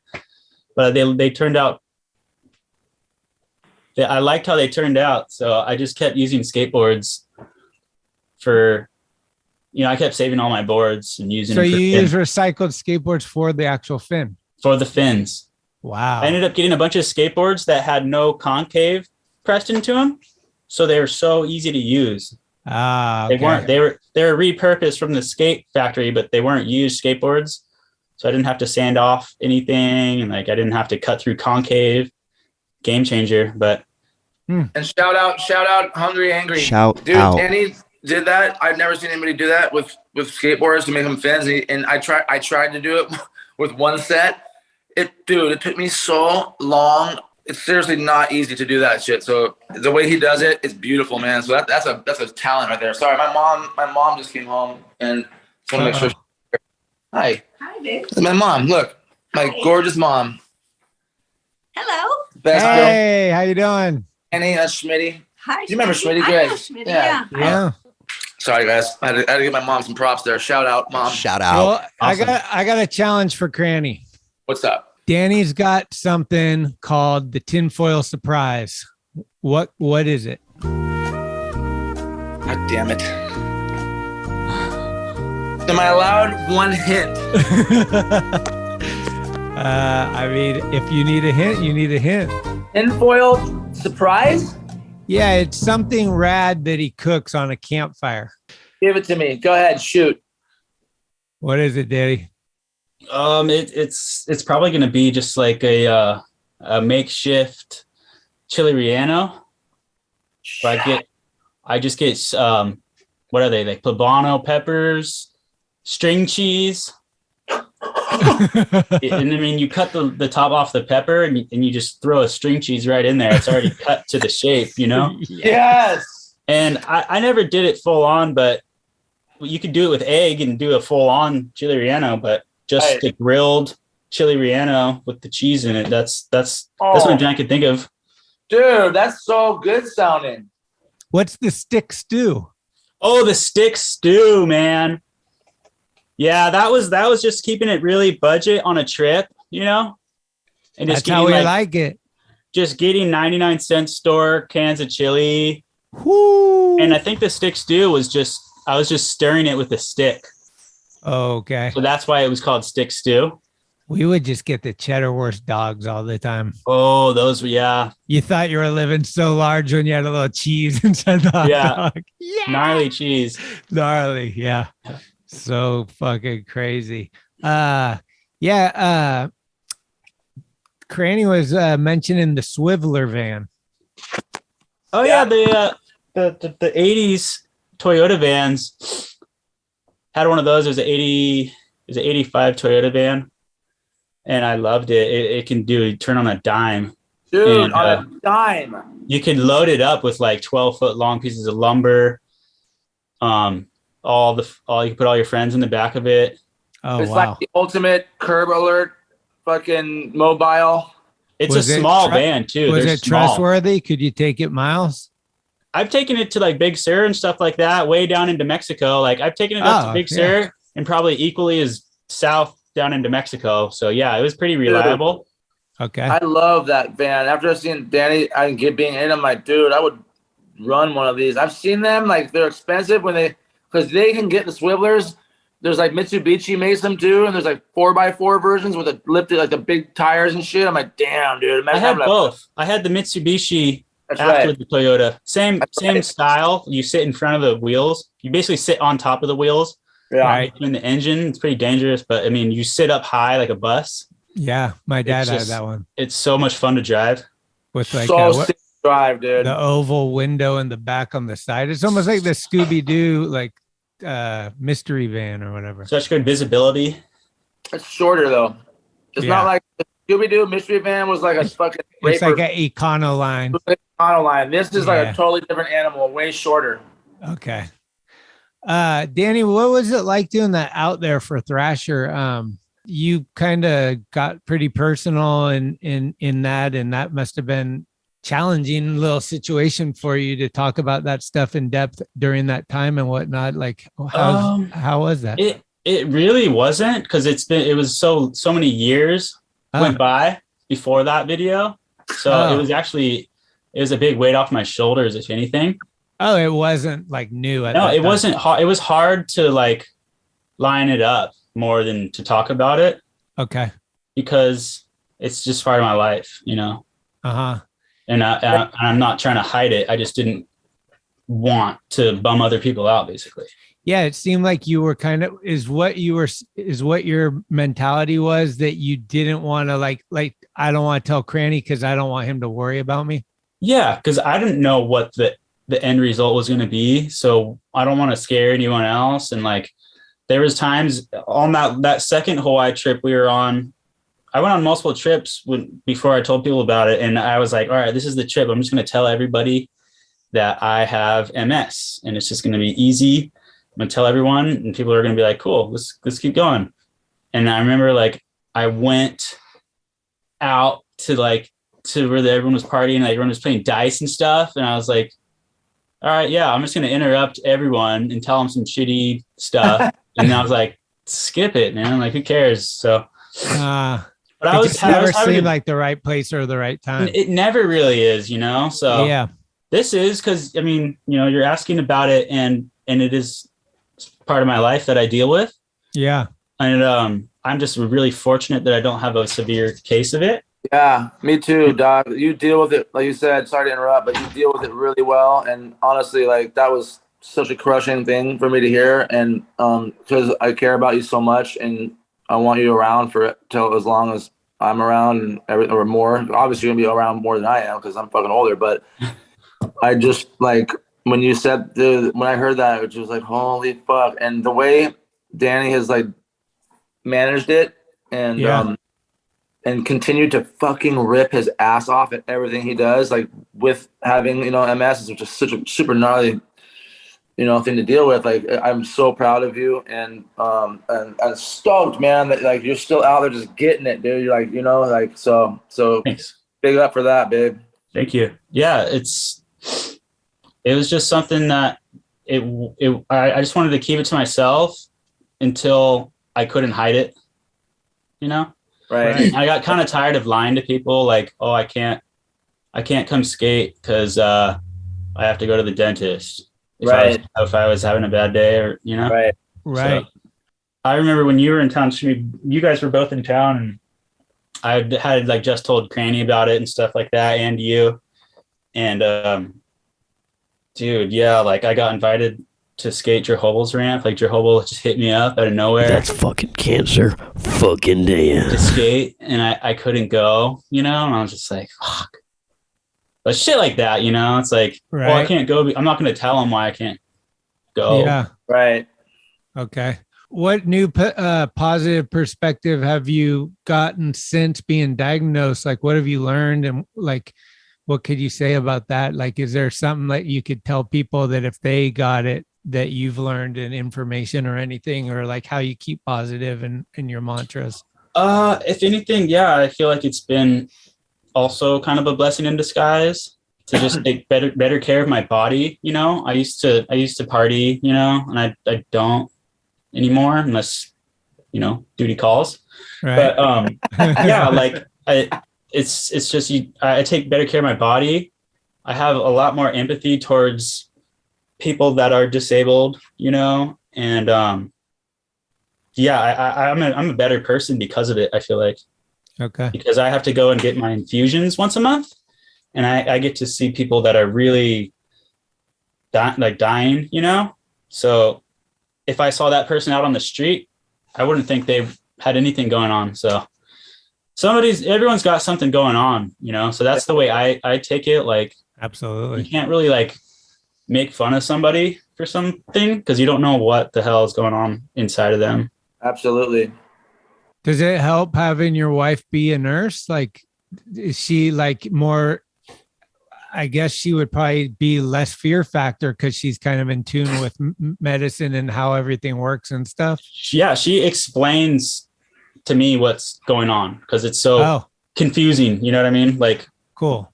She explains to me what is happening technically, you know, with all the freaking like red blood cells and all that stuff, you know? Right. So, shout out Laura, huge shout out Laura, big love, Laura. Yeah, Shout out. I thought Mike Gilbert did a great job. Yeah, he did a really good job, and he made it like really deep. Like, I didn't think it was going to be that serious, and I didn't think that people were going to get sad about it.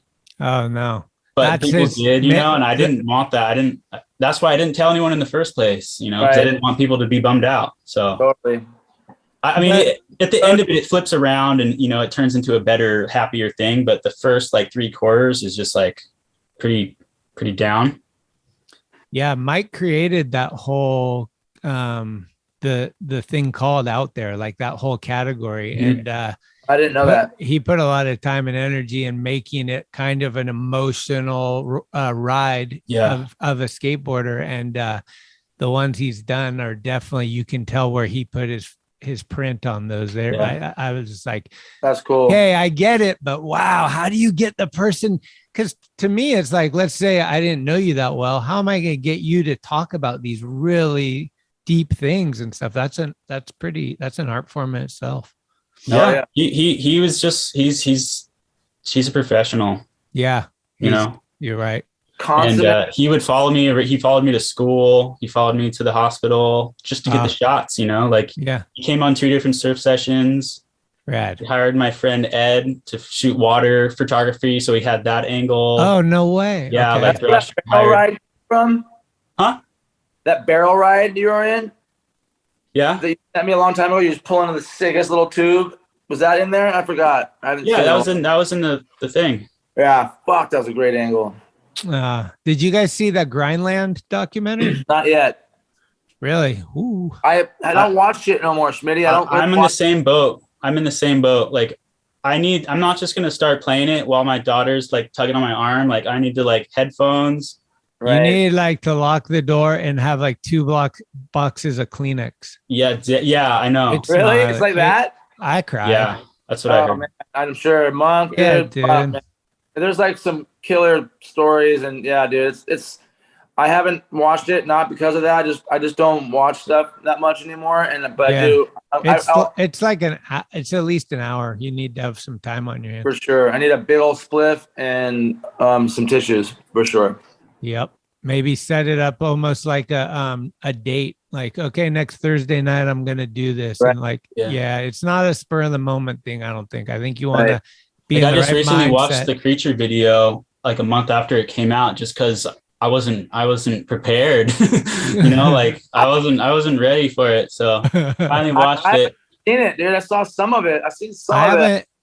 Who's the winner? The one. Shoot, that's a very, very good question. I saw Darren's shit. I heard Kevin Brockle had a really good part. I'm not Brockle. Beckel. Just maxed out gnarliness all the way through. Yeah. That dude, Skater of the Year, Milton Martinez. Yeah, just everything is just freaking to 11 like videos these days. It's just like Cody Lockwood has always been gnarly. Oh my god. Yeah, it's fucking insane the stuff he's doing, dude. Unimaginable stuff. Nollie big flip, nose pick. What else what you got something for Daddy that we haven't covered, Alex? I mean, we covered a lot of shit right now. And I know once we stop this thing, I'm gonna remember. maybe you don't want to talk about this, and we can always edit anything out. But yeah, I just feel like Danny is such a fucking like a natural, like I was talking about with his hands and what he can do and create shit like the pineapple. Yeah, and, what are you doing? Are you selling any of that stuff, or is you doing just? I sold probably about like 7 or 8 pineapples.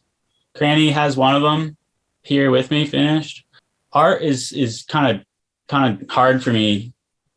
I can't really stay focused on one thing. Like, I think I could probably make a bit of money if all I did was make those pineapples, you know? Right. People love those. But I mean, I've always been. You want to mix it up? I have to mix it up or I'll get burnt. Like, if all I did was skate, I probably would have stopped skating a while ago because I would just, you can't do everything all the time. So now, like, instead of being like, okay, like surfing's not cool, I just want to skate. They're both cool. I could do some this time and do some another day. And but yeah, artwork is hard, man. Like, something that you think is really cool, it's just your opinion, Right.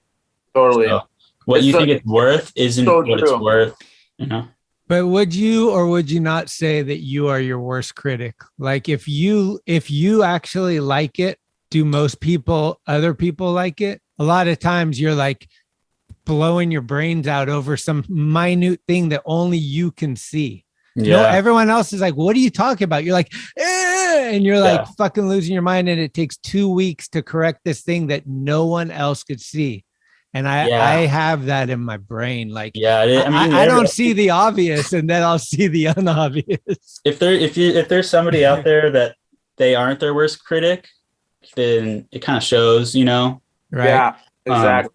But like, I did this carving once it was this recycled skateboard, and I did this carving through so many layers, so many hours. And then when I stepped back and look at it, like, all I saw was just like dicks everywhere. And just like dick here, ball. And I'm just like, how did this happen? Like, I didn't, and I was just like, I was like, maybe some lady will want to buy this for a lot of money, but I had to redo it. I just freaking trashed it, man. Like, I carved all the way through it. Yeah. But yeah, I get in the zone when it comes to it's sculpting, Right. It's like, the shaping surfboards and the artwork that I like to do, it's all sculpture. Mm-hmm. So you get lost in it. You can really just put your head down and like think about your life, and it's kind of therapeutic. That's what we need. I mean, during these times, whatever you believe in, yay, nay, or maybe in the middle, like this COVID thing, like whether it's the flu or if it's more than that, it's been a challenge for everybody in life to live. And like, we need some fucking positive reinforcement. We need some mantras that like help us not go into the anxiety or depression route. Like, it's definitely been weighing on a lot of people that mean a lot to me and myself. Like, I've been really challenging myself to like stay out of rabbit holes and just be like, it sucks, but fucking this doesn't suck or whatever. Like, right. Those things are really cool to talk to people about, though. Like, like if, the breathing one is kind of the one that everyone talks about. But if you have a trick or something that like helps you and you're like, have you ever done this? And then all of a sudden that helps like 3 other people. That is so powerful in itself, Yeah. So, yeah, that stuff I think is really in line with anxiety, where the more busy I am, the less anxious I am. As like a parting note or whatever, I just want to say, to me, I'm really stoked you did this podcast with Danny Dicola, because to me, I've said this for a long time, like, Danny is my favorite skater. And like, honestly, he's like top 5.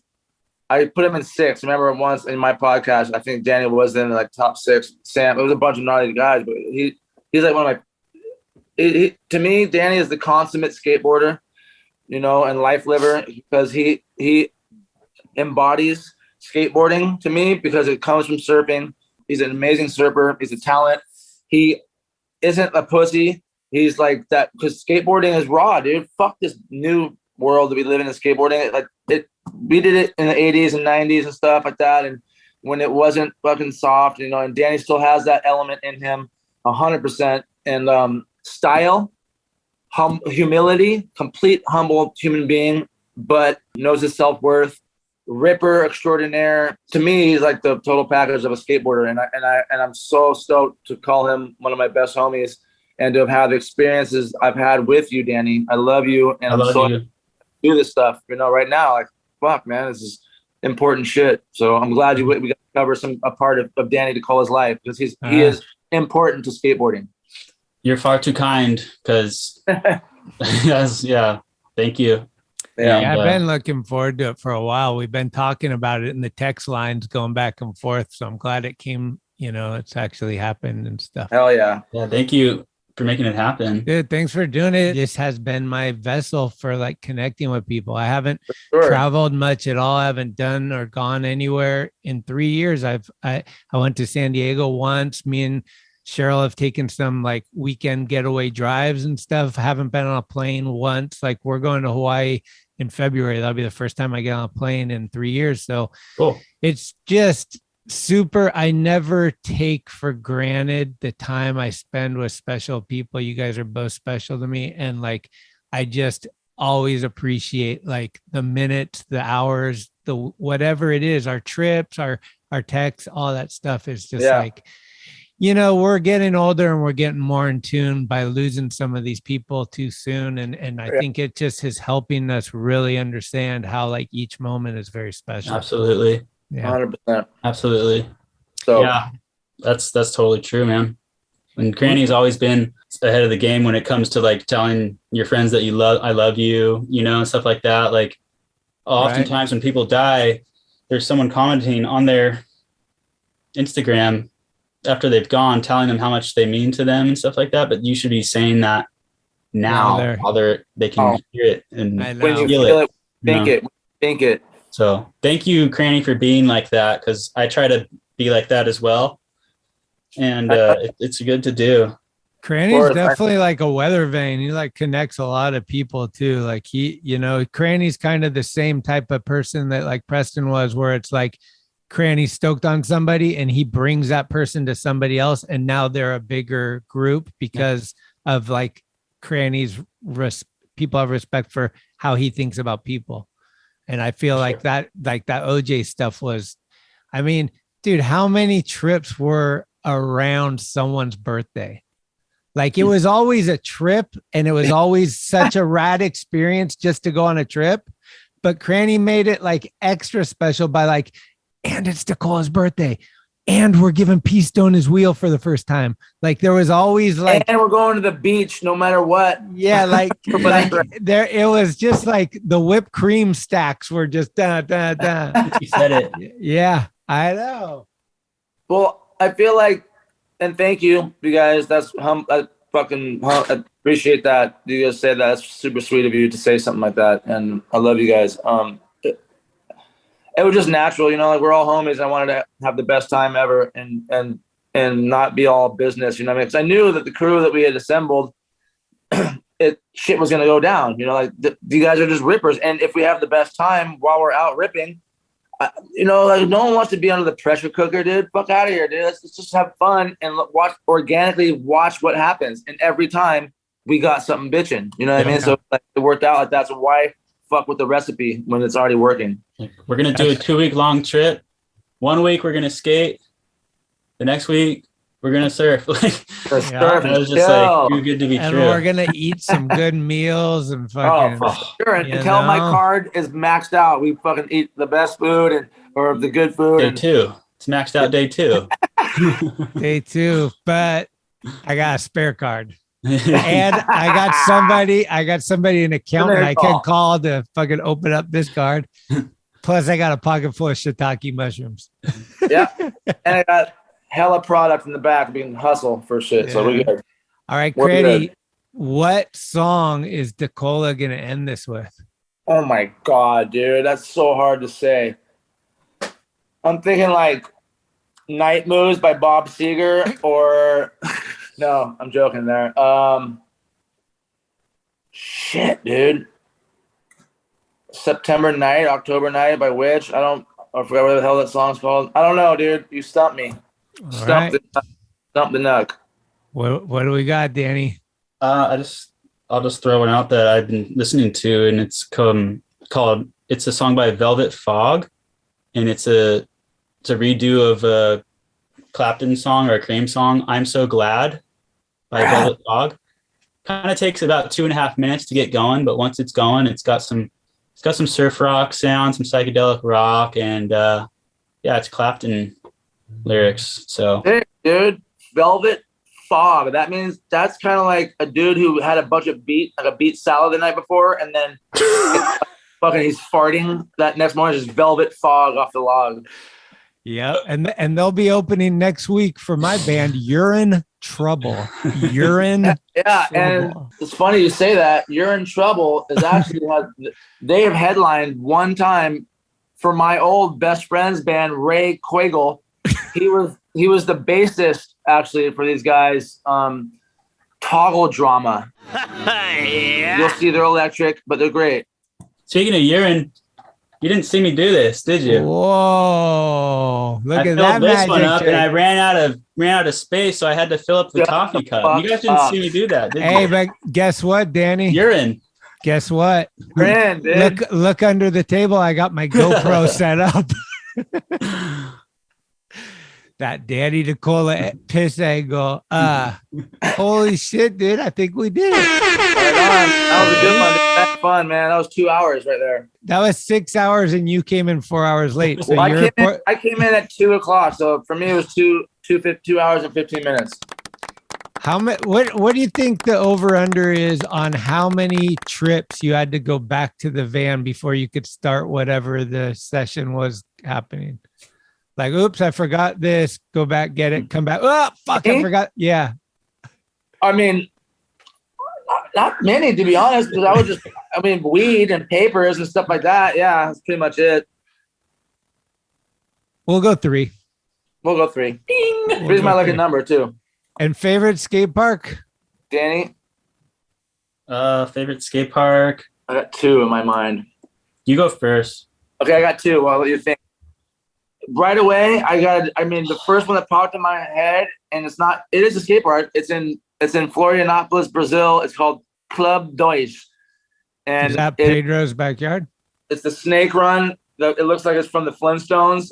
And I fucking Super 8 filmed it. I went there by myself, and I was with these Danish guys, and they ripped. And it's called Club Deutsch, and it has a gnarly snake run that you go 1,000,000 miles an hour down, and it's so rough and gnarly. It's like wallows times 5.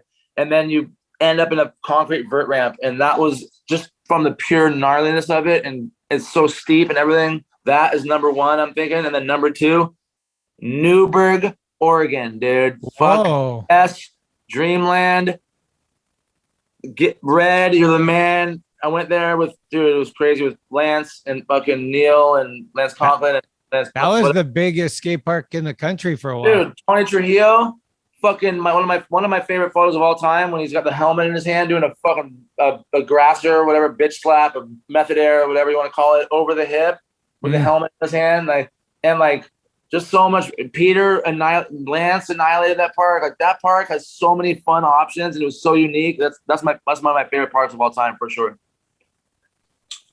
For me, I'm terrible, but I don't remember a lot of the names of them. But they would have been on OJ trips with Cranny driving behind the wheel. But yeah, just all the parks up in the Northwest are just I can't pick one. I really can't. I mean, that's hard. Dude, it's hard. And I haven't been like crazy places like you have with all these snake runs and stuff. Like, I've never been. I know. Look at me, show off, boy. Yeah. I'll just say Shore Skate Park. Yeah, Shore, dude. Park. Okay, that's up there too, top 3, because of the family vibe and how sick it is, and the new bowl, dude. Danny, the new bowl, you'd fucking love, Holmes. Looks good.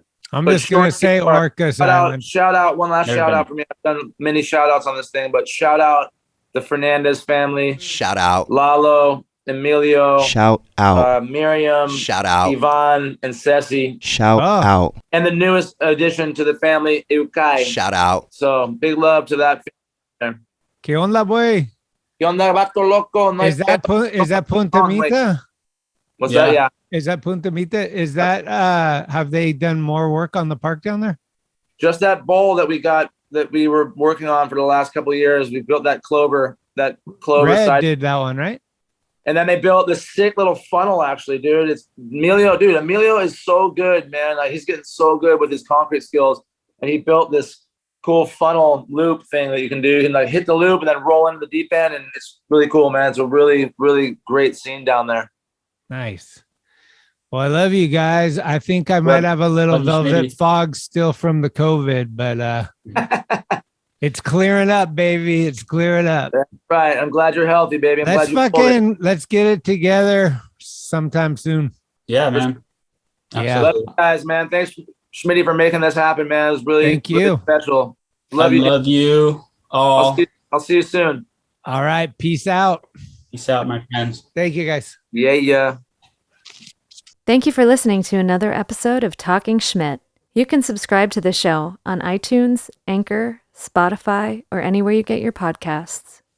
When you subscribe, you'll get notifications every Tuesday of new episodes the minute they become available. Also, please leave reviews and a 5-star rating. It's the best way to help the show grow.